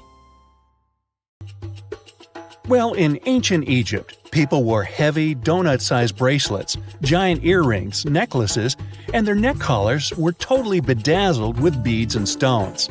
Now, did they fall over from being so top-heavy? It doesn't say. They also invented wigs. Probably some ancient Egyptians didn't feel like styling their hair every single morning. Hey, I can relate. Just shave your head, pop on a wig, get to work on time. Some of the wigs had jewels in them too. Most Egyptian clothes were made of linen. No big surprise, it's hot over there. Even though they would normally wear kind of plain clothes, their jewelry had to pop. Wealthy or not, a large necklace was a must. If you wanted to turn heads, it had to be gold, but cheaper metals were popular too. Look closer at those Egyptian paintings. See those weirdly shaped cones popping out of people's heads? This head cone was made of a mix of wax and oils, and it was for… Wait, am I reading this right? It was supposed to melt thanks to your body heat and spread sweet-smelling oils everywhere. How lubricating. Cleopatra had her trademark eye makeup look, and Egyptians were probably the first to invent mascara. They'd mix honey, soot, water, and crocodile dung. Ooh. They'd apply this crazy mix right onto their lashes and eyebrows. It probably didn't smell all that great, but at least it was safer than those toxic lead eyeliners people used to use. All natural. Now, ancient Greeks took some style tips from their Egyptian neighbors, but they'd even wear clothes made from wool. Hot and sticky. Their clothes didn't come in a lot of color options. They were mostly white. But if someone really wanted to rock a colorful outfit, they needed to dye it themselves with insects. It's not a back-in-the-day thing. Every time you grab a couple of sugar-coated candies, remember this. Some of that coloring may have come from beetles. Your lipstick, too. Mwah! If you happen to be a wealthy ancient Greek, you'd be able to buy cotton. You, yes you, wearing a cotton t-shirt, watching this video. Do you feel as cool as a noble ancient Greek? And you probably take that rack of shoes you never wear for granted. But for an ancient Greek, shoes were a privilege. They mostly walked around barefoot. Just like in Egypt, Greeks were all about wigs. They were made mostly of natural hair. Way later, in the Middle Ages, people would powder their wigs, trying to give them a lavender or orange scent. And in those times, let's just say soap wasn't really a thing. So a powdered wig came in handy when people needed to cover up any unwanted smells. Clothes in ancient Rome were pretty similar to those worn in Greece. There were two main clothing types, togas and tunics. Tunics were worn by everyone, while only noble citizens of Rome could wear togas on top of their tunics. Togas were extremely wide and up to 18 feet long, so it was impossible to put them on without someone's help. Hey, didn't they have totally terrific togas and tunics? I think so. If you weren't really the kind of woman who loved doing the dishes, you would have loved wearing a dress with blow. Many centuries ago, women would wear clothes with absurdly long sleeves to show how noble they were. Imagine washing the floor with 5 inches of extra sleeve. Even though these sleeves restricted your movements a lot, they were still super trendy in medieval France. Hundreds of years ago, a lot of European men wore shoes that were ridiculous. These shoes had a unique feature: extremely long pointed tips. The nobler the person, the longer the tips. But once they got a bit too long, they started to sag. So people would stuff them with random things like moss and even horsehair. They looked like huge beaks. Back then, ladies had their trends too. For example, they would shave their eyebrows off. The forehead was the trending facial feature back then, and they wanted to stand out.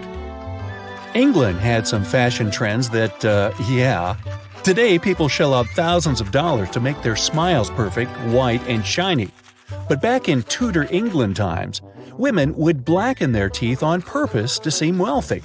Sugar was hard to come by, and only the wealthiest could afford it.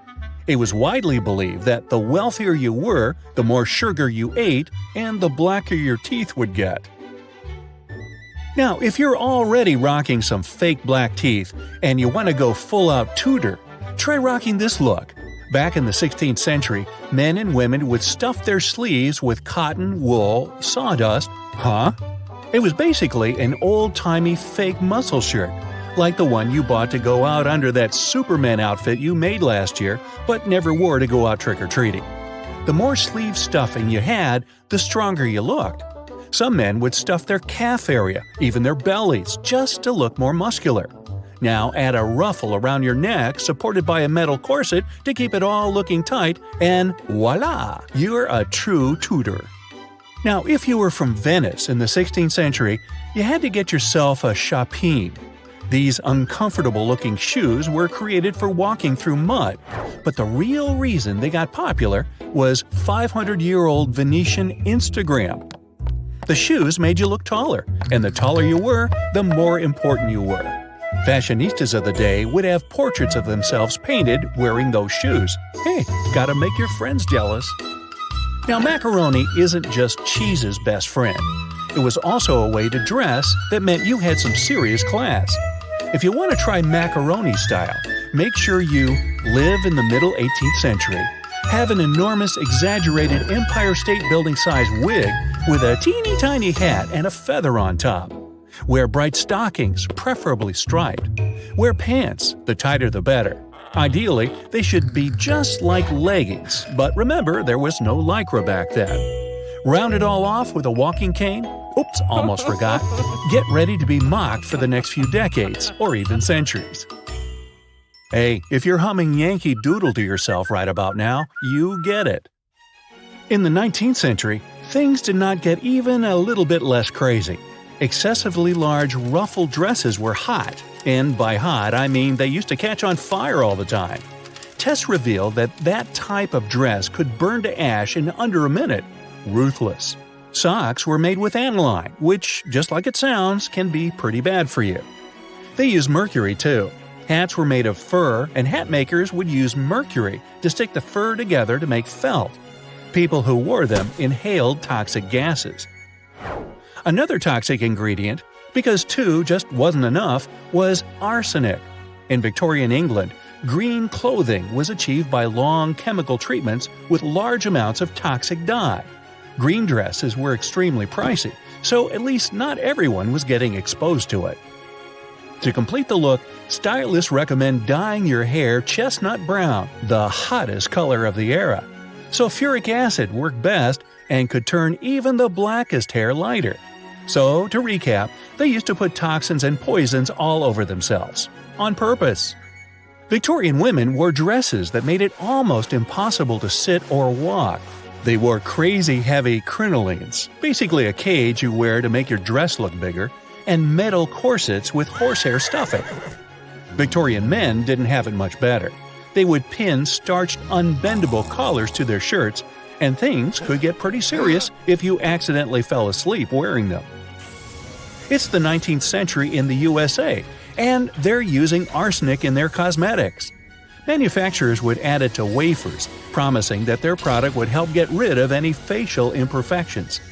The amount of arsenic they added did help clear the skin and make it paler, but veggies and fruit would have done the same job without being so dreadful for you. Radioactive cream didn't sound wild at all at the beginning of the 20th century. This radium-rich product was supposed to wipe away all your wrinkles and make anyone who used it look at least 20 years younger. Is this where the term "she has that healthy glow" comes from? Maybe the worst early 20th century fashion trend was the hobble skirt. It was designed to keep your legs almost tied together. They thought it would make your legs thinner. They were also a great way to cut costs by using less fabric. Wow, the things we've done for fashion. Now, let's assume that another species, whether humanoid or dolphin-like, could have existed millions of years ago. How do we find their traces? There was a Doctor Who episode about a non-human industrial civilization on Earth that existed long before us. These reptiles, called Silurians, were forced deep underground by a catastrophic rise of temperatures on Earth, and there they thrived for centuries. That inspired scientists to create the so-called Silurian hypothesis. If there was an advanced civilization before us, we should find their traces somewhere. Well, let's try. Climatologist Gavin Schmidt and astrophysicist Adam Frank decided to dive into this themselves. Like us, any technologically advanced civilization would be hungry for energy, so they looked for global effects that would leave a widespread mark. For example, hints of large-scale industrial processes, like plants and factories, and their leftovers. Then comes the question of how long these civilizations would last. If they existed for a long time, we should look for long-lasting signs, like residues from burning fossil fuels, mass extinctions, synthetic chemicals not found in nature, and even traces of nuclear fission. Basically, we should search for the same kinds of things that humans are currently leaving behind as evidence of our activities. Unfortunately, this evidence isn't that easy to find. Let's imagine an unsettling scenario if humanity suddenly disappeared. Even though it seems like we've left a lot of changes on our planet, the future civilization millions of years from now would struggle to find any remnants of our existence. Why? Well, our planet has existed for 4.5 billion years. Complex life on Earth has existed for more than 400 million years. Compared to that, our industrial period only lasted around 300 years, and we haven't left any significant traces. Our record of Earth's history is full of gaps, especially the further back you look. The fossil record captures only some things, being very selective and incomplete. On average, one fossil emerges every 10,000 years, and dinosaur footprints are even rarer. Mountains rise, oceans change, and plate tectonics can easily wipe out evidence of entire civilizations. After a couple of million years, chances are any physical signs of a civilization would disappear. In order to find at least something, we have to look for things like odd sediment patterns or unusual isotopic ratios. Also, fossils mostly form in water, leaving us in the dark about creatures on land or in the jungles. So even if there was a technologically advanced society millions of years in the past, and even if they were far more advanced than us, we might struggle to find any clues of its existence. Frank and Schmidt try to understand how we could ever hope to spot signs of them. Discovering actual cities would be the ultimate proof of a Silurian-style civilization on Earth. But Adam Frank isn't too optimistic. Even now, our cities cover less than 3% of the surface, making it easy to miss ancient city ruins. Whether a city survives over tens of millions of years depends on whether the land around it is sinking, getting locked into a rock, or rising, getting worn away by rain and wind. So places like the French Quarter in New Orleans might have a better shot of making it into the geologic record than, say, Haight-Ashbury in San Francisco. When it comes to finding artifacts, the odds are pretty slim as well. No prehistoric iPhone would survive millions of years, fancy glass or not. Finding their fossilized remnants might be a bit more promising, but it's still tricky. Considering modern humans have only been around for about 100,000 years, it's quite possible that we might overlook any traces of an earlier advanced species. There is one thing, though. We could stumble upon their traces in rocks. Our current chaotic era might leave a distinct mark on the Earth's geological history, especially since we're basically experiencing PTM 2.0. I'll get to that in a moment.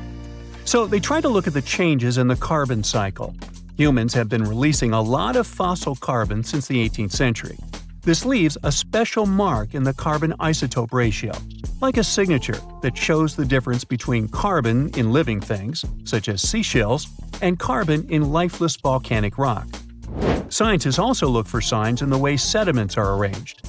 Large coastal deltas might mean that there were bigger rivers made by folks in this hypothetical civilization. Traces of nitrogen could suggest big-scale farming, where they used a lot of fertilizer. Spikes in metal levels in the sediment could mean runoff from heavy industries. Of course, a single find like that wouldn't tell us anything. Schmidt says the key is to look for multiple signs together.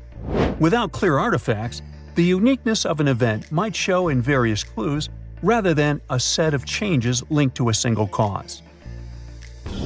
On a quest for Silurian-style clues, scientists even decided to check the Moon. Some astronomers find it surprising that no one has looked into this before. They even joked about the possibility of dinosaurs building rockets and leaving traces on the moon or other celestial bodies. These astronomers think that Earth-like planets tend to erase signs of civilizations on their surfaces. So they're exploring the wild notion that these beings might have been space travelers.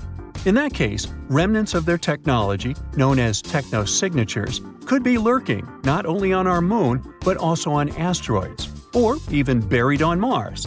There they might endure for millions or even billions of years. Unfortunately, so far, despite digging into the past 380 million years and examining all suspicious events, the researchers haven't found a clear match for a technological civilization. They don't give up, though. Frank calls for more investigation. For example, we could study how modern industrial chemicals stick around in ocean sediments. This, he believes, could help us identify similar chemical traces in the Earth's history.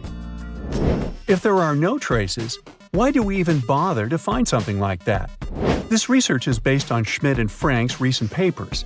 They were delving into the Anthropocene. It's the proposed epoch, dominated by human activities on Earth. It's full of these things called hyperthermals. They're prehistoric events when temperatures on Earth sharply increased over a relatively short time. They're like extreme heat waves from the past. A great example of this is the Paleocene-Eocene thermal maximum, or PETM for short. It happened around 55.5 million years ago and saw a rapid rise in global temperatures.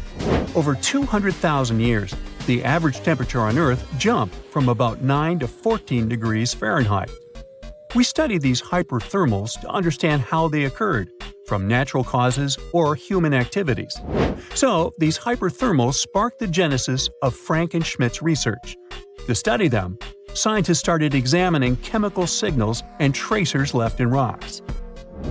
When doing that, Schmidt and Frank uncovered some eerie parallels between all the climate issues we have today and past periods of rapid temperature shifts. There's a close similarity between the PETM and other hyperthermal events. So all this work isn't just about solving a historical mystery. Understanding our impact on the environment can guide us to finding better ways to live in harmony with the planet and avoid becoming a forgotten species in the future. Our Milky Way is filled with lots of planets that could be just right for life, but we don't know if there are other civilizations out there. Earth is the only place we know of with living beings. About 200 years ago, people wondered if there might be civilizations on Mars. Back then, it was a real question. But once we got pictures from space probes, we decided there wasn't any evidence for it, and that idea got stuck in our minds. Now, it's not even considered a valid topic for serious science. It's seen as kind of silly. But no one has set clear limits on what could have happened on our own planet a really long time ago. So, even if there is no proof, we shouldn't throw away the possibility. Don't forget, it took humanity a while to recognize dinosaurs. Maybe Silurians are just patiently waiting for their time. Recently, scientists made an astonishing discovery that might solve Stonehenge's mystery. They found something hidden deep within the DNA of Stonehenge's sarsen rocks, the huge monolithic ones, and it might reveal why our Neolithic ancestors designed and built this thing in the first place. Over the years, scientists have been scratching their heads trying to figure out where the huge sarsen rocks came from. For years, they believed they came from a quarry just 15 miles away from the site, known as Marlborough Downs. At this site, they found similar minerals to the ones that make up the sarsen rocks. But it turned out there was more to this story than they thought. The understanding of how Stonehenge was built is always changing. Scientists need to really travel back in time to uncover its mysteries. Where did the rocks come from? How were they carried? Why was the site built? You see, the Stonehenge site, located at Salisbury Plain in England, is made up of two main types of stone. There are the super heavy sarsens and the lighter and smaller bluestones. The sarsens each weigh about 25 tons. That's as much as 3 African elephants stacked together. The heaviest sarsen stone, called the heel stone, weighs 30 tons all by itself. Together, the sarsens make that iconic outer ring circle. Inside that circle, that's where you'll find the bluestones. The naming might seem a bit misleading since they're not really blue. They have a bluish tinge to them when they are freshly broken, hence the name. These smaller rocks probably came from the Preseli Hills in southwest Wales, which is about 150 miles away from Stonehenge. They're a bit lighter than the Sarsens, but still pretty heavy. The altar stone, which is classified as a blue stone, is the heaviest one, weighing around 6 tons. Its original location still isn't known for sure. To figure out where a rock came from, scientists first have to study their composition. This is like checking the rock's DNA. Then they cross-reference the structure of the rock with minerals in the soil to see if it's a match. Most of the Sarsens we see around southern England are actually made of a type of sandstone known as silcrete. Think of silcrete as sand that's been hardened by underground water processes over millions of years. This process mostly happened during a period called the Paleogene, about 65 to 23 million years ago. These Sarsen rocks didn't form in one big slab, but in patches, like nature leaving little rock gardens all over the place. Scientists reason the Sarsens spread out randomly, forming in isolated pockets.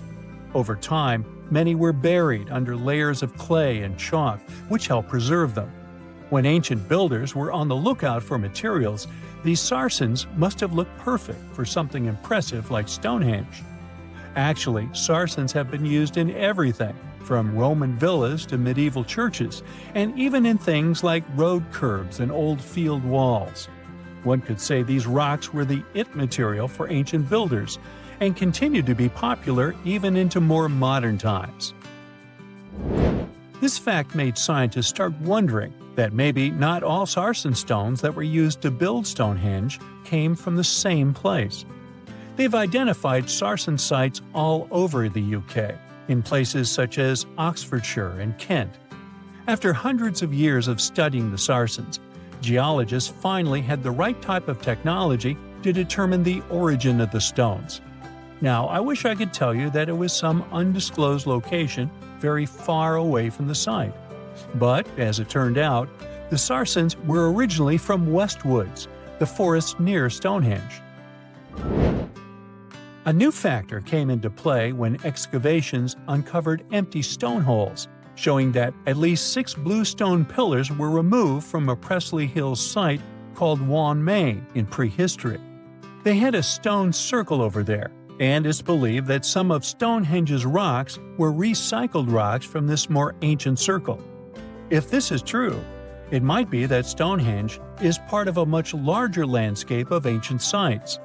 If this is the case, then Stonehenge is just the cherry on top of a much larger scale project.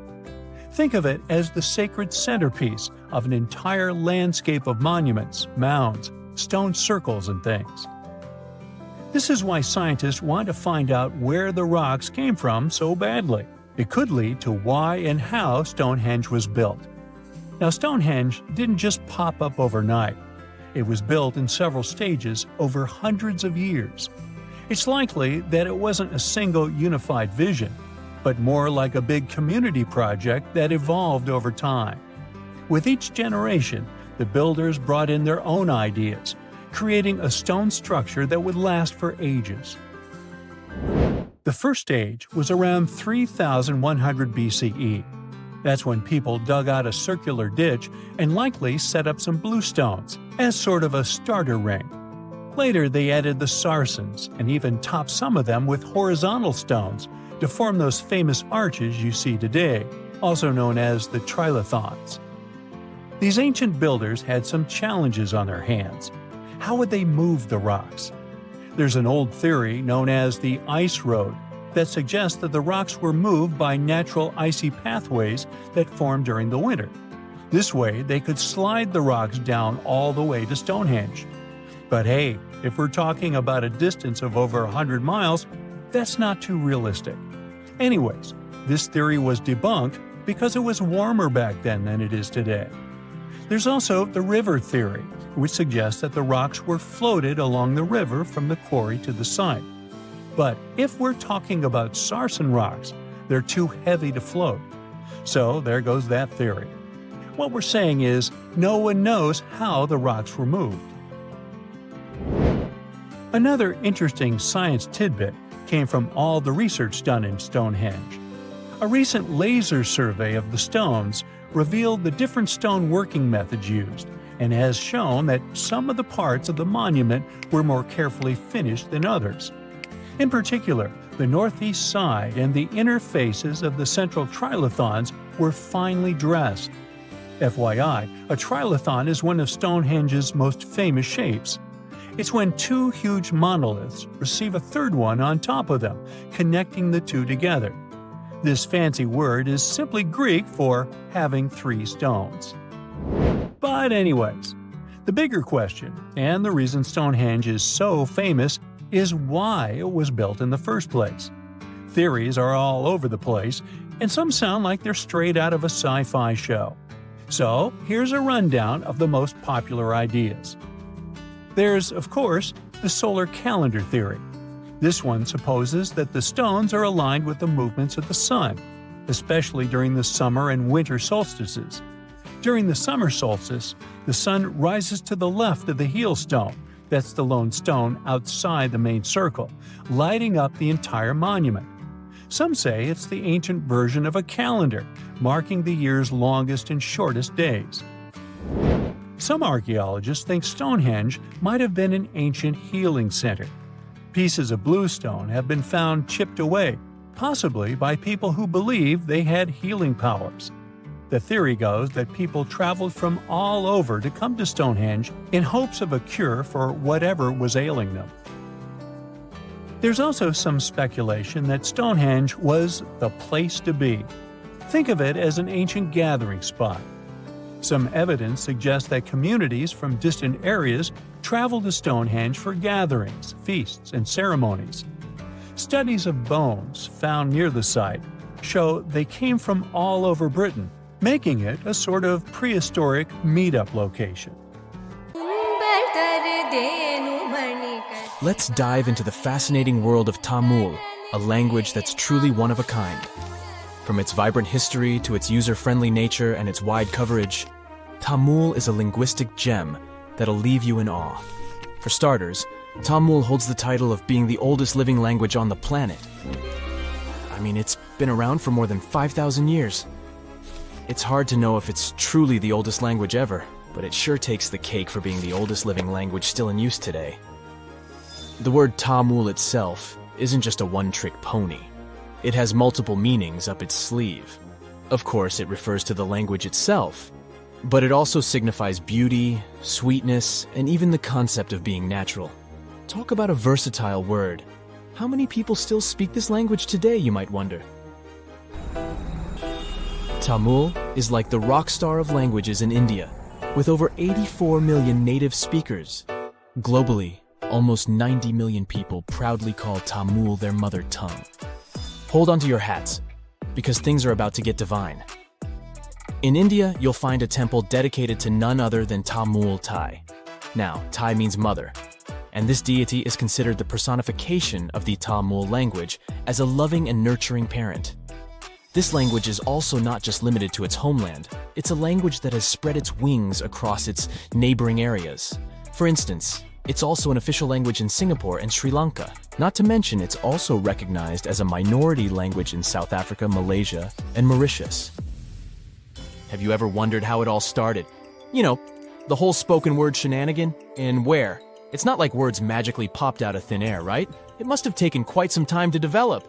Linguists don't have an exact date or any clue about what those ancient languages sounded like, but they believe the first spoken language sprouted up around 100,000 years ago.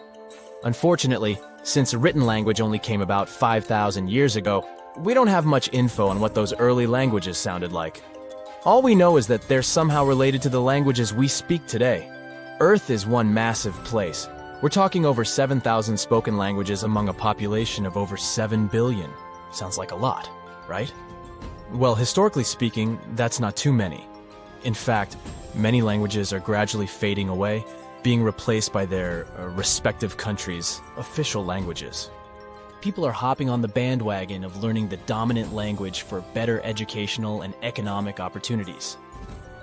eventually we might end up with a global language to rule them all. At the moment, the most used language in the world is English. But hey, it wasn't always like this. Back in the day, before the world became one huge linked web, there were oodles of small nations and communities scattered all over the globe. That means there were probably hundreds of thousands of languages evolving just like living organisms. But let's travel back in time for a bit, shall we? Picture a bunch of early humans roaming the land in their little tribes and communities. Within these groups, language became the bee's knees, the go-to for communication. It was crucial for their hunter-gatherer lifestyle. This language thingamajig allowed them to hunt like pros, multiply their numbers, build cool stuff, and survive in all sorts of gnarly conditions, even at high altitudes. Plus, it gave them a leg up on their rivals, like the Neanderthals. Sure, those folks may have been smarter and stronger, but it's widely believed they didn't gather together as Homo sapiens did. And so, about 40,000 years ago, poof, bye-bye Neanderthals. It just goes to show that language is quite a handy-dandy tool. Or at least that's one of the theories. Fast forward a bit, and humans had conquered all the major land masses. Mesopotamia, for instance, was the hotspot for this linguistic revolution, and by around 3200 BCE, Sumerian, a totally groovy language, stole the show. To this day, it's one of the oldest ones we know of, if not the oldest. What's interesting is that Sumerian had no linguistic siblings. It was like the loner kid on the linguistic playground. Let's look into the Sumerians' writing skills for a bit too. It's nothing like what we're used to today. Scientists have named it cuneiform writing, and it emerged as a means to record trade and political information. As a matter of fact, the first recorded name in history wasn't of a king or some powerful figure. It was most likely the name of an accountant, but it's difficult to know for sure. Cuneiform consisted of a collection of pictograms that represented objects or people, much like the ancient Egyptian hieroglyphics. Sumerian culture thrived in several city-states located in the southern region of Mesopotamia. Uruk, known as the first true city, was among the stars of the show. However, these cities eventually faced some unwelcome visitors. As a result, by 2000 BCE, Sumerian had taken a back seat, becoming a classical language just like Latin. Now here's a little twist in the tale. Sumerian might not actually hold the title of the oldest known language. Egyptian, for instance, emerged around the same time as the Sumerian civilization, but along the banks of the Nile. This ancient language also made use of pictograms in its writing system, but it did undergo some serious transformations due to its interactions with neighboring languages like ancient Greek, Persian, and Latin. By the time of Roman occupation, Egyptian had become a dead language, gradually replaced by Greek. Now let's give a special shout out to another one of those old languages that are still spoken today, Hebrew. This remarkable language has been around for over 3,000 years and has managed to remain relatively unchanged throughout its long history. Hebrew is one of the official languages in Israel, and around 63% of the population in this country speaks it. Also, there are approximately 6.1 million people all over the world who can proudly say that Hebrew is their first language.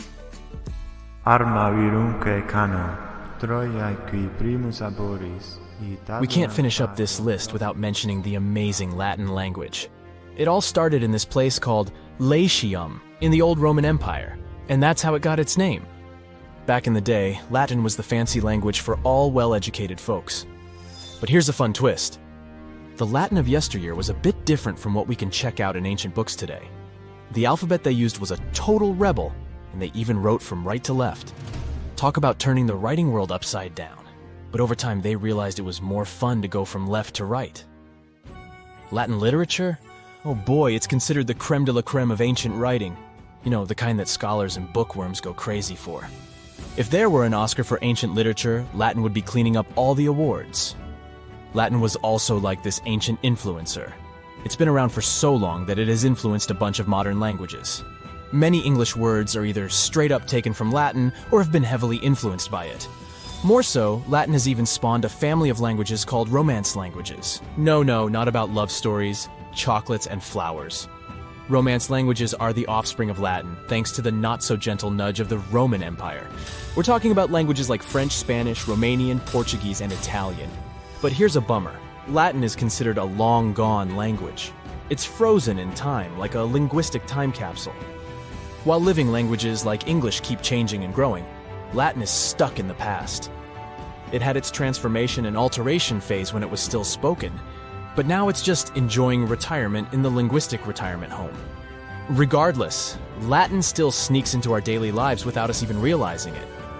You know when someone asks you the time and you say it's 4 p.m., well, guess what? You're speaking Latin. PM stands for post-meridiem, which basically means after midday. And AM? That's ante-meridiem, meaning before midday. In the northeast of Thailand, a family of enormous stone whales swim through a forest. These aren't real whales, of course. They're actually a part of a 75-million-year-old rock formation. A long time ago, this part of Thailand was just a desert. The movements of the Earth's crust pushed sandstone up to create these fascinating mountains.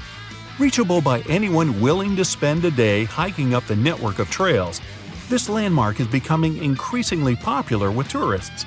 Once you reach the back of one of the whales and look down on the endless sea of green below, you'll know why. On these hikes, you'll find waterfalls, a wide variety of exotic plants and animals, and from the very top, you can even look straight across to the neighboring country of Laos. Their shapes look just like whales swimming together. No wonder this place is called Three Whale Rocks. What a way to see Thailand on the back of a giant stone whale. While digging in a Canadian mine in March 2011, a worker made a shocking discovery. They found a nearly perfectly preserved nodosauur specimen. This extinct dinosaur weighed in at around 3,000 pounds and grew to 18 feet. Despite being over 110 million years old, the nodosauur was so well preserved that you can clearly see the heavy body armor and scaly skin that covered it. It took almost an entire year of painstaking work to uncover the incredible find. The fossil was finally unveiled in a Canadian museum in 2017. Unexpectedly, analysis of the skin showed shading that the nodosauur may have been capable of camouflage, like modern-day geckos and moths. This is in addition to the spines and scales that already make it a walking tank. Still being studied today, this nodosauur could go down as one of the most important fossils discovered in a long time. Its detail could help us to uncover even more of the mysteries of the past. The Voynich manuscript is the world's most mysterious document. Since its discovery in 1912, the manuscript has been a complete mystery to everyone that comes across it. It is heavily illustrated with strange pictures of alien plants, unknown objects, and the zodiac symbols. But the most interesting aspect of it is the writing. The language used in the text is completely indecipherable. No one knows what it says, who wrote it, or where it was written. We don't even know if it was a real, functional language or if it was just created for this one text. The drawings of different plants are equally intriguing. Most of the plants in the manuscript are identifiable as plants, but they don't match up with any known species. A professor of applied linguistics in England claimed to have deciphered some of the characters in the book, but we haven't managed to uncover any more information about this mysterious text. If you're ever going to head down under, don't forget to pay a visit to the Mystery Craters in Queensland. Halfway between Bundaberg and Gingin is one of Australia's most baffling finds, and that's saying quite a lot for Oz. In 1971, the site belonged to a farmer growing zucchini and potatoes. As the farmer tried to expand his farm, he kept hitting large rocks in the fields while plowing. When he took a closer look at the rocks in his way, he found marine fossils and some strange craters. The farmer passed his finds on to geology professors, who set out to research the formations.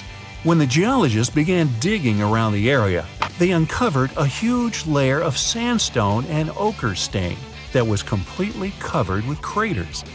There were 35 craters in total, and the layer of rock is estimated to be around 25 million years old. The scientists studying this mystery believe that hot springs, former ocean activity, and meteors are the prime suspects behind the craters. And I'd like to know about the characters who named those towns Bundaberg and Jinjin. What fun names! Now, the Antikythera mechanism is an ancient computer of sorts that's still baffling scientists with its extraordinary design. Around 2,000 years ago, a Greek ship sank off the coast of the island of Antikythera. The wreckage was discovered in 1900, and divers salvaged some of its ancient artifacts. When archaeologists started sorting out the discoveries from the wreckage, they came across an object that didn't seem to fit with anything else. The wreckage was ancient, but they found an incredible device that seemed far too technologically advanced. The machine functioned as a calculator, allowing its user to follow time, the movement of stars, eclipses, moon phases, and even countdowns to events like the Olympics with amazing precision. This level of technology is almost impossible to explain coming from an ancient Greek wreckage. No mechanism would come close to the machine until the 14th century, when geared clocks began to be built in Europe. How was the device created so long ago, 1,400 years before its time? Could the sinking of the Antikythera and the loss of the calculator have held the development of technology back by hundreds of years? Meanwhile, the Caucasus Mountains near the Black Sea are one of the few areas of Europe that haven't experienced much human impact, even though most white-skinned people in the world are referred to as Caucasians. Despite this, archaeologists have found many ancient megalithic structures in the area. The house-like structures, known as dolmens, contain jewelry, bronze tools, and assorted pottery. Archaeologists don't know who built them, why they built them, or what their true purpose is. The stones were either two stones held together by a large stone as a roof, or smaller stones stacked as walls with a hole only on one side. There have even been stone plugs found that to seal whatever is inside. What's even stranger about these stone formations is that they aren't just found in the Caucasus. They're found all over the planet, in Australia, South Korea, Colombia, Africa, and even France. Their purpose is unknown, so all scientists can do is speculate. The discovery of the tomb of the first emperor of China in 1974 is well documented. Who could forget the finding of 8,000 terracotta warriors protecting the entrance? Most of the statues are warriors, each with their own unique facial expressions. There are even full-size terracotta horses and chariots too, just for extra protection. What isn't well known is that some areas of the tomb haven't ever been entered yet. Archaeologists are very reluctant to open the site because the whole area is unstable. There might be something amazing inside, but no one wants to risk losing an amazing piece of history. Eventually, researchers will send tiny robots into the unopened tombs to give a better idea of what's inside. Until then, archaeologists have to wait a little bit longer for the secrets. In southern Costa Rica, people have discovered a collection of mysterious stone spheres. There are over 300 scattered around the landscape, and some are almost 7 feet across. No one knows their purpose or how they were produced. One thing we do know is the material they were made from: gabbro, a volcanic rock. Carving the stones into their perfect spherical shapes would have taken a lot of time and effort. Researchers think they might have been made by a now extinct group using barely any tools. The best theory is that they used small stones to chisel away at the edges of boulders before using sand to smooth the sides. Some think that they may have an astronomical purpose, or even used as markers to point the way towards something, but no one knows anymore. Their significance is lost with the civilization that created them. Off the southern tip of Japan, and 75 miles from Taiwan, lies the Yonaguni Formation. A local diver first noticed these formations in 1986 while searching for new dive sites to take tourists. Seeing the large steps that resembled a pyramid, he thought he discovered an underwater city. Some archaeologists believe that the structures could have been signs of a fabled Pacific civilization, like Atlantis, that vanished beneath the waves thousands of years ago. There are also reports of marks in the stone, suggesting quarry work. Some people even claim that there were faded images of humans and animals carved into the stone. None of this is backed with much evidence, though. Most experts believe that the formation is natural, and the symmetry of the rocks has been overstated. They are not as straight as reported, and it appears to be solid natural rock, rather than carved blocks. In other words, the resemblance to a sunken civilization is just a coincidence. In Turkey, archaeologists believe they might have found the oldest known architecture in the world, over 10,000 years old, according to experts. Found in an area that used to be home to ancient farming communities, these monoliths, which stood up to 18 feet high, were likely used for social events and rituals. Not much is known about them, though. These large stone structures seem to be human-shaped, with images of animals carved into them. Nearby, researchers have found signs of domestic housing, suggesting that these amazing monuments might have signaled the start of the move towards modern civilization. The Kimbaya artifacts are some of the most interesting artifacts ever found. The most curious thing about them is how closely they seem to resemble modern airplanes. They're so aerodynamic that modern scientists believe they might even be able to be used as blueprints for a functioning aircraft. In 1994, two aeronautical engineers created larger-scale models of these artifacts. They proved that the designs fly, with a little help from modern engines. What's really astonishing is that these objects are possibly thousands of years older than the first airplane by the Wright brothers. Just another one of our world's fascinating mysteries. Ever since Plato wrote about the allegory of Atlantis, humanity has been fascinated with the possibility of the discovery of a thriving underwater civilization. Fancy joining me on a trip to a few historic underwater sites? Let's see what we can find out about ancient civilizations.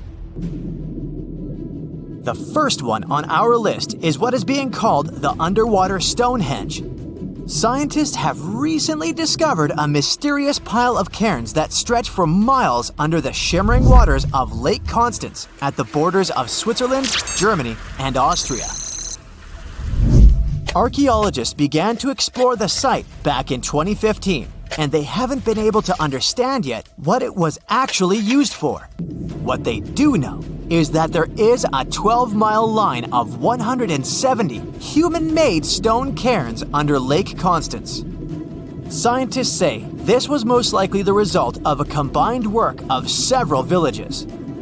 The cairn site was probably used for some collective purpose. The formations are huge. Some of them are several dozen feet wide. The most amazing discovery so far is that the site dates back to around 5,500 years ago. Now, what were we humans doing back then? We were living in the prime years of the so-called Stone Age. We were beginning to make artifacts from stone and use them to hunt and eat. Can you imagine what a knife and fork might have looked like back in those days? It's no coincidence that scientists call this site the underwater Stonehenge, though. Both sites are believed to have been built around the same period of time. You see, Stonehenge dates back to around 3100 BCE. Both sites carry the distinct characteristic of stone monuments built in a circle. Not to mention the fact that scientists also haven't figured out why on earth our early ancestors would feel the need to build a monument such as Stonehenge. Well, the mystery of Lake Constance hasn't been solved yet. Who were the Neolithic people from this area? And for what purpose did they go through such an amount of work and effort to build this huge stone site? Next, we're taking you on a tour of the Ryukyu Islands just off the coast of Japan. You're diving deep down to an archaeological site. But I should warn you, the waters of the Pacific Ocean are far from smooth. It doesn't take long before you see a huge structure, thanks to the sunlight shining down on the seabed. At first, it looks like Machu Picchu's ruins located across the globe in Peru. As you approach the site, you slowly figure out its forms. A pyramid-shaped structure, arches, staircases. It's something that could have easily been a palace or a castle. Could this be a sign of human activity? What you've just seen is known today as the Yonaguni Monument. It also goes by the name of Japan's Atlantis. The entire monument is about the size of 5 soccer fields and the height of a 5-story building. Its most surprising feature is its expanse of terraces. Explorers and scientists believe that Yonaguni might be 10,000 years old. But whether it's a human-made structure or a natural formation is still under debate. For Japan's top marine geologist, Professor Masaki Kimura, Yonaguni is the heritage of a lost civilization. Kimura has dived to the bottom of the ocean to explore the ruins over 100 times over the past 10 years. According to him, there are clear signs of human activity down there. On the monument's surface, there is a triangle-shaped concave that is a historical symbol of water fountains in the region. There's also a giant turtle carved on the eastern side of the structure. And, according to Kimura, turtles have an important cultural meaning. Several pieces of stone tools have been recovered from the site. Their estimated age is around 10,000 years. However, not all scientists support this theory. For many, Yonaguni is the result of thousands of years of erosion. The fact that the monument is composed of one massive rock leads them to believe it's not human-made. The defined edges and flat surfaces resemble a natural formation in Northern Ireland, known as the Giant's Causeway. The basalt columns look like the ruins of a palace, but they're actually the result of volcanic activity in the region. Now, you're flying to the coast of Greece, 4 hours away from Athens. More specifically, you're in the Peloponnese Peninsula. You dust off an old snorkel and head for a free dive on a bright sunny day. Sometime into the dive, you start noticing patterns on a seabed. 13 feet below the surface, outlines of familiar objects start to appear, one by one. As you continue swimming, what looks like the outline of an entire city emerges in front of your eyes. Are you wondering how water could have taken the whole city? Rocks are perfectly aligned into what appears to be the foundation of a building. This is Pavlopetri, an ancient city you've probably heard about for the first time. It was discovered by Nicholas Fleming, a British oceanographer, when he was on vacation in Greece. He had heard rumors about Pavlopetri's existence and indeed found several artifacts on the seafloor. He went back to the area a year later with the team. They found a site filled with pots, storage vessels, and tools. A kernstone, for instance, is a tool used for grinding grains and turning them into flour. Multiple amphoras indicate that this settlement dates back to the Bronze Age, 5,500 years ago, when people started living in towns. The settlement is believed to have existed for over 2,400 years. Today, Pavlopetri is considered the oldest submerged town ever discovered. And what's impressive is that it wasn't a simple village. It was a vibrant port city with stone buildings, a marketplace, streets, and even squares. The next stop on our voyage is one of today's most famous underwater cities that has been turned into an archaeological park. The city of Port Royal in Jamaica exists only below the surface, but in 1692, it was one of the wealthiest cities in the Western Hemisphere. Port Royal was the center of the British Empire at the time and an important trade city that attracted people from all over the region. It was also home to real-life pirates of the Caribbean. On the morning of June 7, 1692, the people of Port Royal met a different fate than they had probably expected. The city woke up shaking. People were thrown out of their beds by the power of a massive earthquake, ranking 7.5 on a Richter scale. One survivor said he had seen Earth opening up and swallowing the whole town. What he said could be true, as the city was mainly built on sand. The ground swallowed buildings, roads, you name it. Geysers erupted, and finally, waves as big as 10-story buildings hit the city. About 33 acres of the city disappeared under the water. Amazingly, most of its 17th century remains are still in good condition under 40 feet of water. Archaeologists have found taverns, storage rooms, kitchens, and recreational buildings used for diverse purposes. You can also see a grand lion statue, a submerged bridge, and many picturesque arches. Of course, I saved the best for last: India. Just off its coast lies another sunken marvel. A site known as the Lost City of Cambay is located in the Gulf with a similar name. It remained undiscovered until 2001, when the National Institute of Ocean Technology made a routine water assessment. With the help of sonar technology, which sends a wave sound to the bottom of the sea, they found something far beneath the surface. Images showed well-defined geometric shapes spread along a 5-mile stretch. The remains date to more than 9,500 years ago, meaning this civilization was lost at around the end of the Ice Age. Debris recovered from the site included construction material, pottery, beads, sculptures, and even bones. Scientists argue whether these artifacts are indeed from the site, but if they truly are, then the lost city of Cambay might be the oldest civilization in the world. The story of Pompeii is complete chaos as is, but to add a little fuel to this fire, we dug up some groundbreaking facts, and I mean that quite literally. Hear me out. What if it wasn't the scorching sea of lava that destroyed the city of Pompeii, but rather an earthquake that happened during the volcano's eruption? Rewind to over 2,000 years ago. The year is 79 BCE. It was around 1 o'clock in the afternoon when Mount Vesuvius decided to erupt.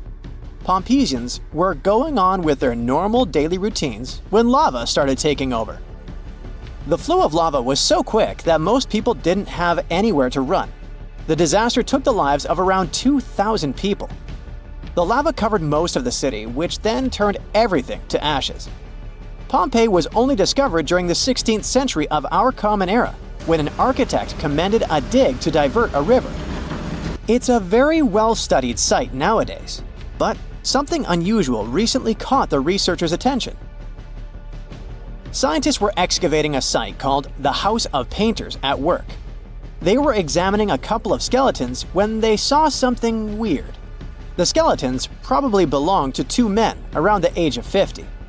The analysis showed these men had survived the first surge of lava in the city.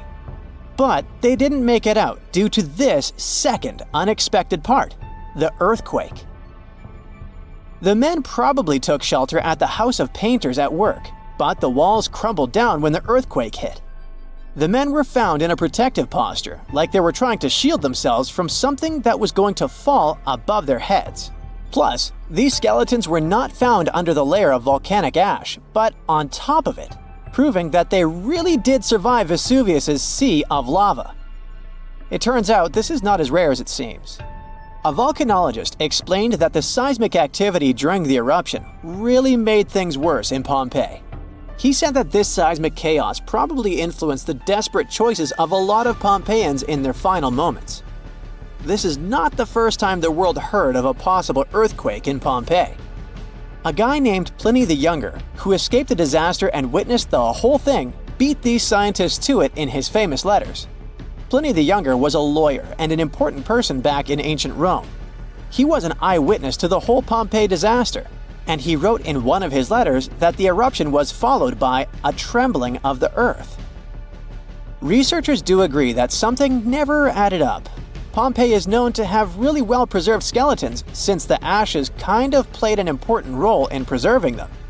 But the buildings were in horrible shape, making it hard to reconstruct the entire city as it once was. Pompeii was indeed one of a kind. It was one of the most vibrant and lively cities of the ancient Roman Empire. The city was huge.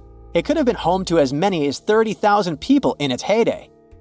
The House of Faun, for example, was a clear example of how rich Romans lived their lives in Pompeii. It was a huge house that even had 2 gardens inside, taking up the entire block. They looked like they were made of white marble, but it was actually painted stucco. It was clear to researchers that only aristocrats lived there. Then there was this famous forum. This is where most of the administrative part of the city life happened. It was made up of a lot of different buildings, like the Basilica, a hotspot for political and civil meetings, the Macellum, which was a market, and several temples. If we were visiting this back in the day, we'd see a bunch of men dressed in tunics. A few select ones would wear togas, those heavy white pieces of draped cloth that look like bed linen wrapped over the body.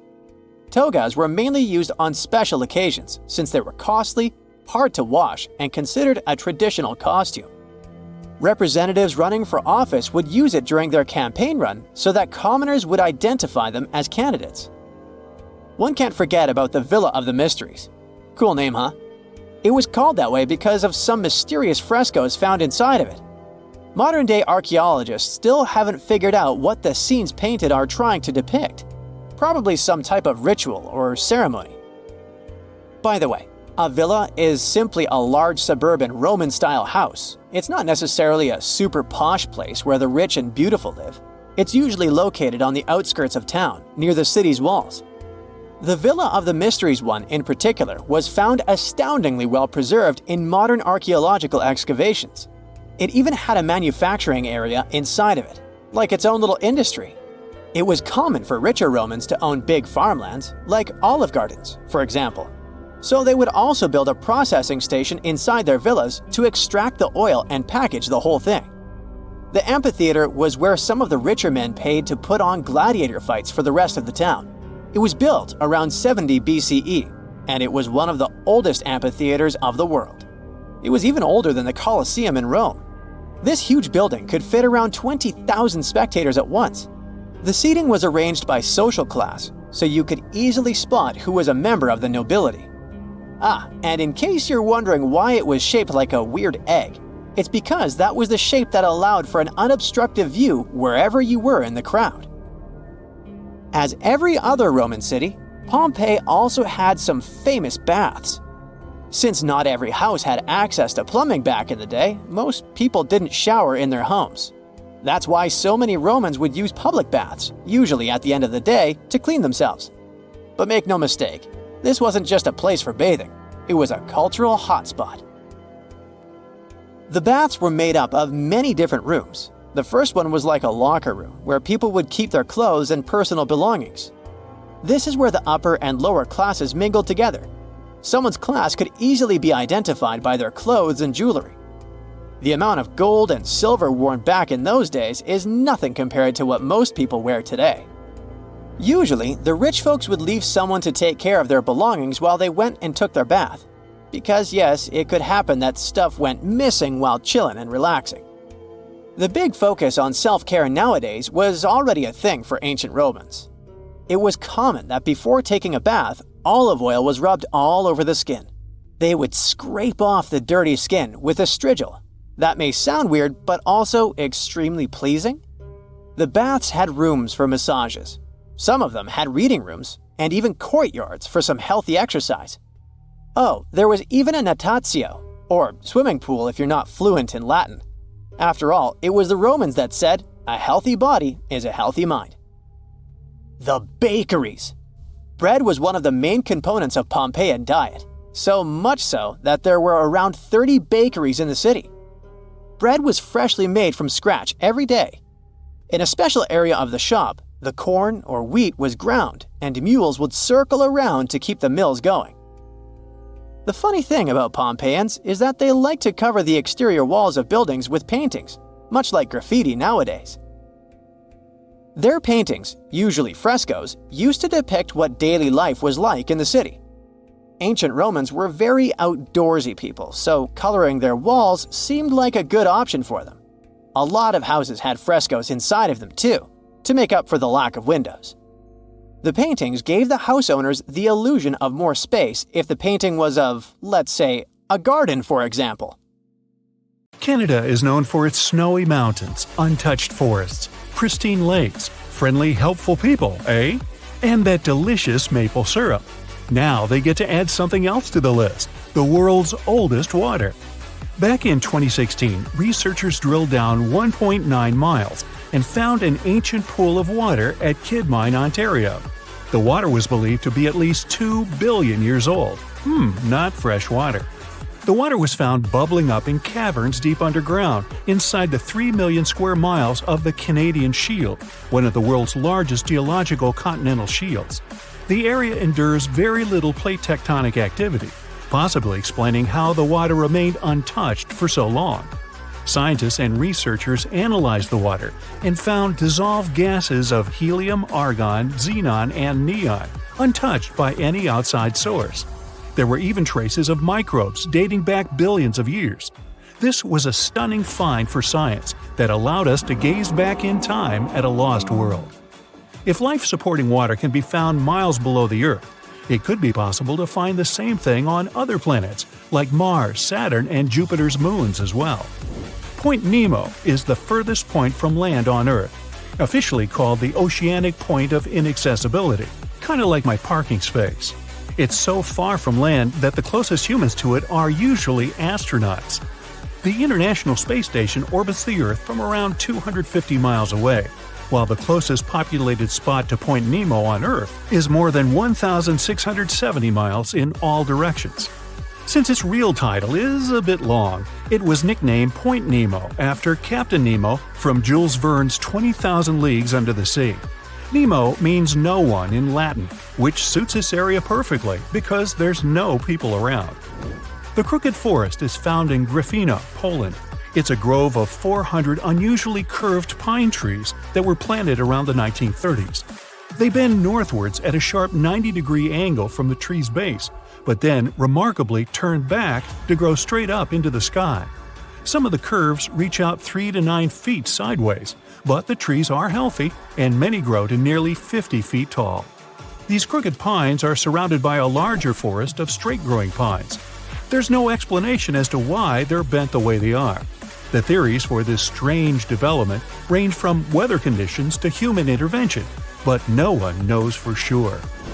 The Hamza River is one of the longest and widest rivers in the world, and it sits right underneath the Amazon River itself. At a depth of 2.5 miles, this river flows a little more than a trickle compared to the Great River above it.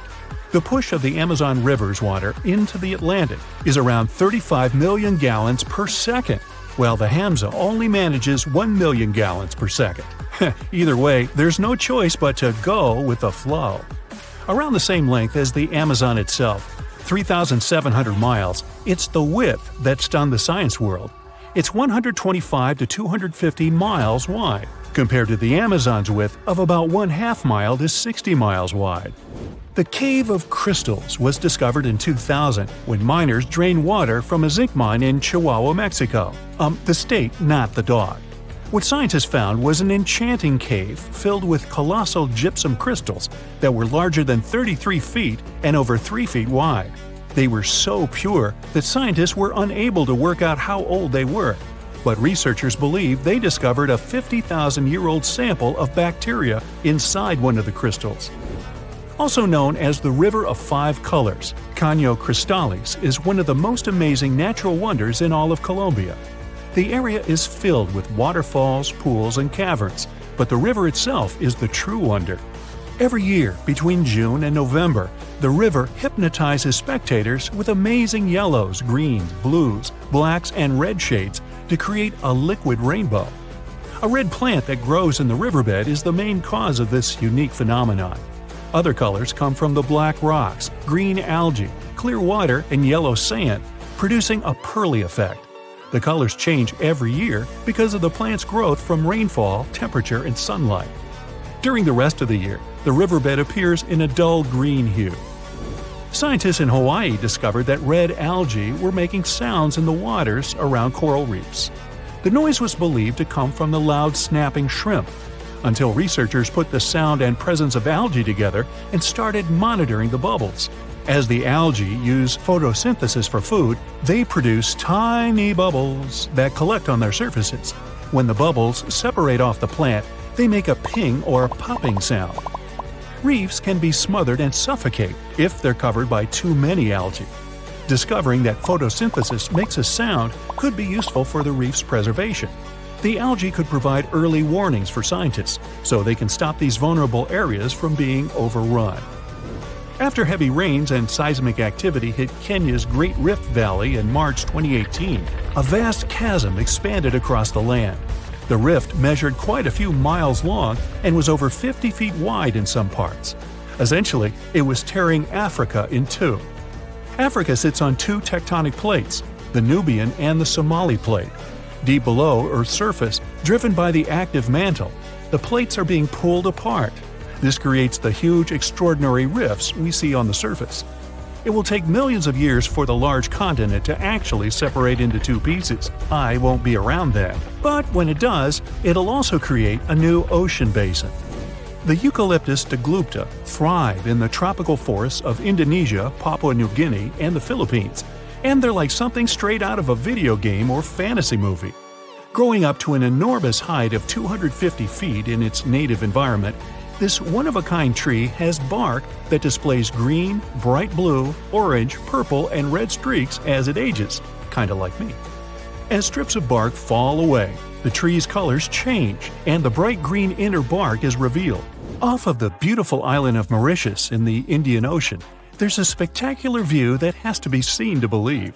You'll need to hop on a plane to get a bird's-eye view, though. What looks like an underwater waterfall is actually sand from the shores being pushed off of a high coastal shelf by ocean currents. It falls all the way into the deep dark depths of the ocean on the southernmost tip of the island. Most of the ocean waters around the island are only 26 to 490 feet deep, but this deep plunge drops down a few miles, creating the illusion of a waterfall.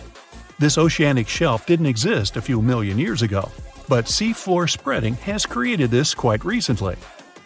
The walking trees of the Amazon are one of the most unique and puzzling ways plants move to get to the perfect spot for everything they need. These trees walk by allowing the new roots to replace the older ones while searching for more sunlight in the dense forest. As the roots fix themselves into the new soil, the tree bends towards the new roots, leaving the old roots to slowly rise. Traveling to a new place with better sunlight and more solid ground can take a couple of years. This is because they only move around 0.8 of an inch a day, or around 65 feet a year. Now you can just imagine this going on in your front yard. You plant the tree here, and next year it's all the way over there. Ah well. Down in southern Costa Rica, 300 stone petrospheres are dotted all over the forest. Some weigh as much as a bowling ball, while others can be up to 15 tons. Their purpose and how they were made so long ago are lost to us. Discovered in the 1930s, a lot of them were removed and transported around the world. It wasn't until the 1970s that we began to preserve and protect these stones. While the stones are mostly a mystery, archaeologists know they're made from granodiorite rock, similar to granite. If they were carved by a civilization, their near-perfect shape must have been made by chiseling away with small stones. Ethiopia's Danakil Depression is an environment that looks like it belongs on another planet. Filled with lava pools, bright neon-colored hot springs, and vast salt flats, it's also the contender for the hottest year-round temperature of 93 degrees Fahrenheit. Poisonous gases fill the area with hot springs filled with acid. Worse, it only receives up to 8 inches of annual rainfall. It's also one of the lowest places on the planet, at 410 feet below sea level. No wonder it's one of the most inhospitable places on the planet. Hey, sounds great. No crowds. Let's go. In February 1961, 3 adventurous rock lovers were searching for geodes near Olancha, California. They took one of their findings home and studied it because it looked pretty unusual. They managed to cut through the matrix and discovered something unexpected inside. Instead of the usual mineral formations, it had a cylindrical object resembling porcelain inside. There was a metal shaft at its center, and around it, a hexagonal sheath made of copper and some unidentified substance. Its discoverers were hoping they had found an example of some unknown technology from 500,000 years ago. It could be proof that there was a hyper-advanced ancient civilization like Atlantis, or that time travel was real. Maybe someone came all the way from the future and accidentally dropped the item. Or maybe some intelligent extraterrestrial beings brought it when visiting Earth. If any of these theories were true, it would mean that scientists have to completely rewrite all human history as we know it. But not everyone shared the excitement, and truth seekers and alternative archaeology circles were trying to solve the mystery of the so-called Koso artifact until the late 90s with theories and debates. Then a group of skeptics took images and x-rays of the discovery and showed them to spark plug collectors. They have identified the artifact as a spark plug with corroded metal components from the 1920s and not ancient technology at all. Almost 20 years later, one of the co-discoverers of the artifact agreed to take it for inspection at the University of Washington. They officially confirmed it was a 1920s-era champion spark plug. And the stone matrix containing the artifact wasn't a geode, but a concretion. Those can form because of natural processes over decades or years, but not millennia. The Koso artifact is a good example of an out-of-place artifact, which is a thing in pseudo-archaeology. It's something found in a place or time where it shouldn't logically be. These artifacts seem too advanced for the time period they're found in. They could also mean human activity existed when humans weren't supposed to be around. The Baghdad Battery is another example of such an artifact. It was found in the 1930s by a German archaeologist and consists of a clay jar, a copper cylinder, and an iron rod going through the jar's stopper. Its top, which was broken off, probably had been sealed with asphalt. Its discoverer noticed that it had two different metals and possibly an electrolyte, which are key components of a battery. There are no ancient writings to support this theory, but when scientists ran tests and filled it with an ionic solution like vinegar or wine, it showed that it could conduct electricity. If it really was a battery from 2,000 years ago, it might have been used in ancient medical practices, or even embedded in statues to make it look like they were buzzing to impress people. Kionich, who found it, believed it was used for electroplating, a process for coating metals. Even if it was used as a battery, the Baghdad artifact could only produce a small amount of energy, around 1 volt of electricity. So, some people believe it was used as a storage container for sacred scrolls. Back in the 1930s, a couple stumbled upon something strange while walking along Red Creek in London, Texas.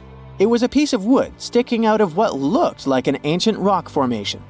Around a decade later, their son, who was really curious to find out its secret, decided to crack open the rock and found a surprisingly modern hammer inside. This discovery caught the attention of Carl Baugh, a young Earth creationist who claimed the rock surrounding the hammer dated back to the Cretaceous period. He saw it as evidence against evolutionary theory. After some investigation, scientists proved that the rock was not as ancient as it seemed. Geological processes have just encased the modern hammer over time, so it wasn't evidence of humans coexisting with dinosaurs like the Flintstones, as some hoped. It was just a case of a miner dropping his hammer centuries ago and nature doing its thing.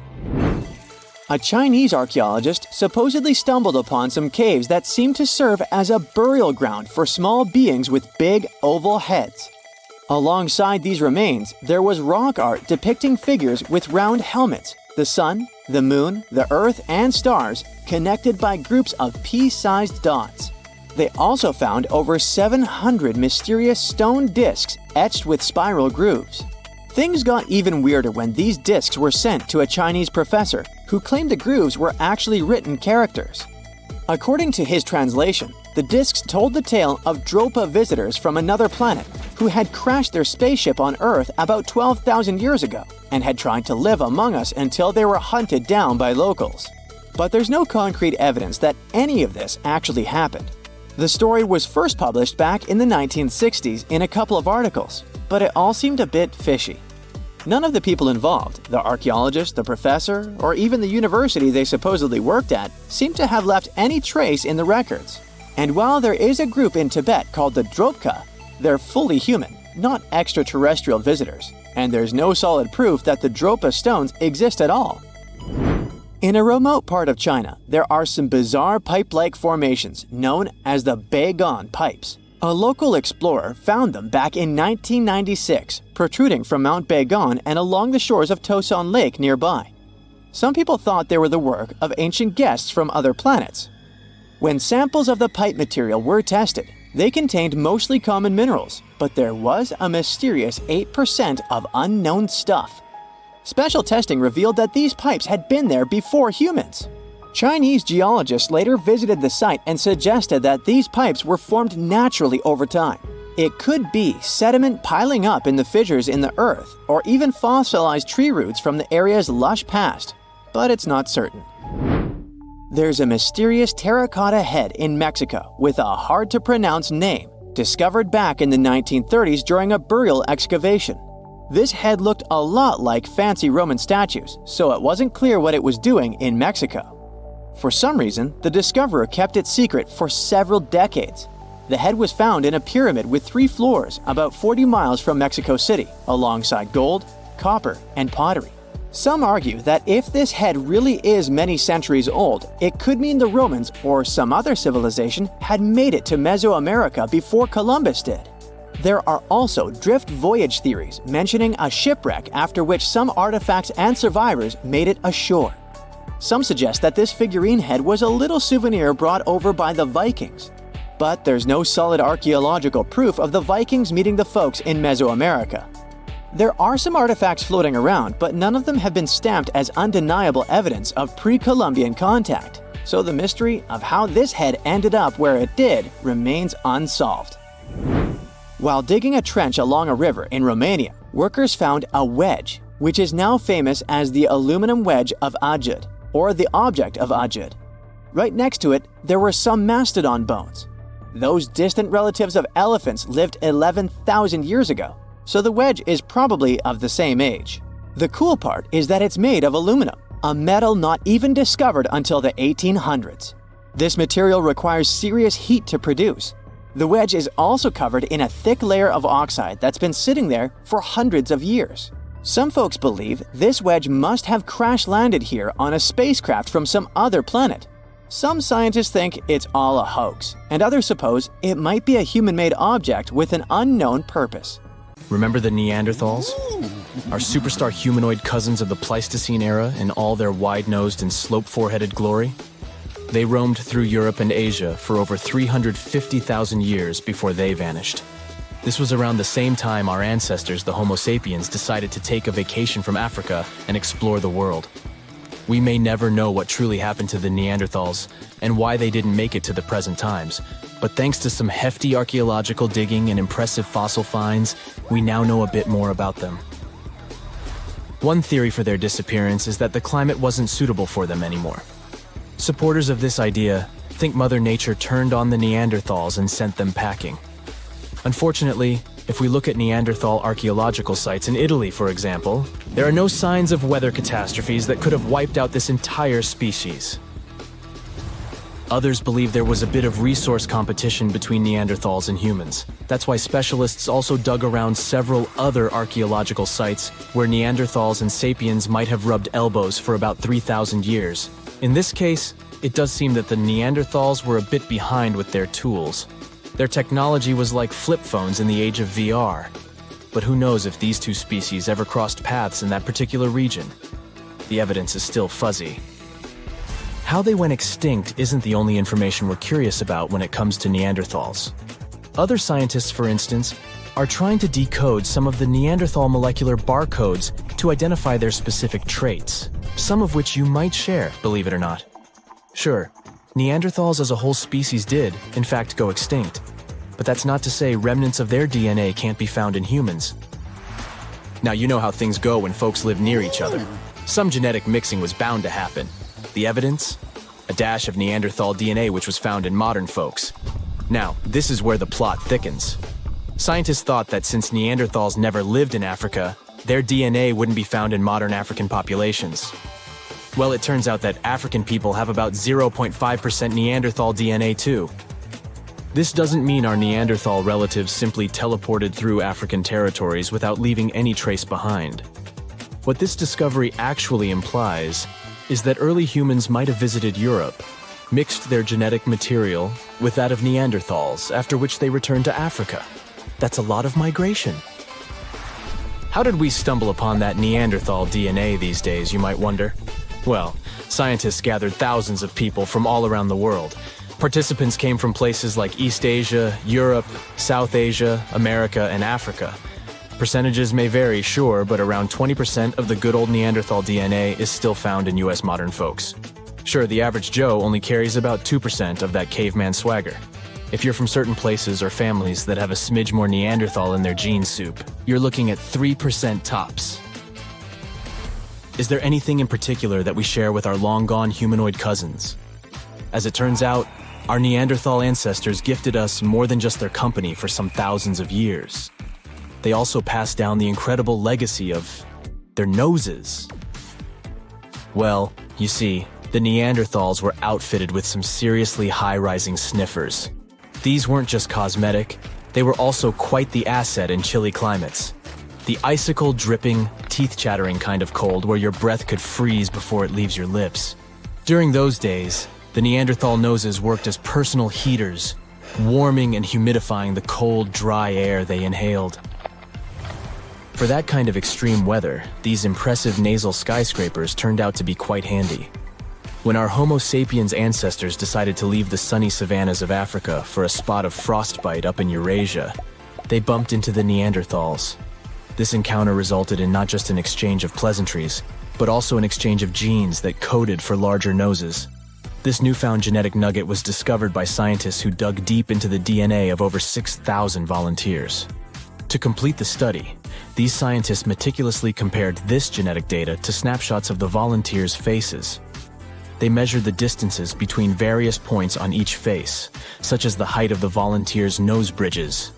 They then played a game of spot the genetic marker to identify if certain facial traits were linked with specific genes. By the end of this exciting chase, they hit the jackpot. 33 shiny new genome areas were linked to facial features. One standout gene, named ATF3, was traced back to our Neanderthal ancestors and seemed to be the maestro of controlling nose height. Participants with Native American ancestry had Neanderthal hand-me-downs in this gene, contributing to their taller noses. Think of the ATF3 gene as a Neanderthal housewarming gift to us humans as we stepped into colder climates from Africa. Interestingly, this isn't the first time our ancestors have played pass the gene. Back in 2021, the same research team uncovered a gene influencing lip shape called TBX15.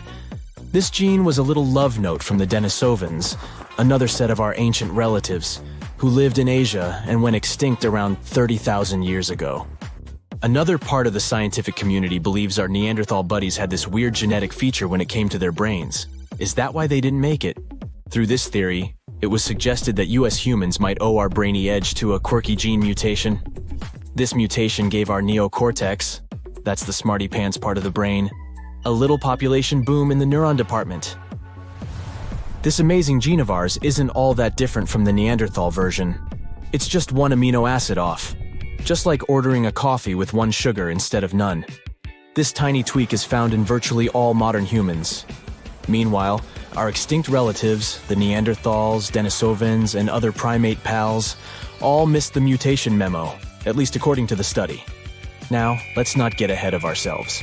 Just because we have more neurons doesn't necessarily mean we're geniuses by comparison. But these results do suggest that we might have rewired the brain in a way that gave us a cognitive leg up. Also, it's not all about this lone amino acid difference. It's just a piece of the puzzle. Scientists have previously found a whopping 96 differences between our DNA and that of Neanderthals that could have potentially affected our different outcomes as species. Studying Neanderthal DNA also gave us some insight into their relationships. In fact, we now have some solid evidence of what a Neanderthal family looked like. And surprisingly, it's not really that different from ours. For this study, researchers gathered information from a Neanderthal archaeological site located in Asia.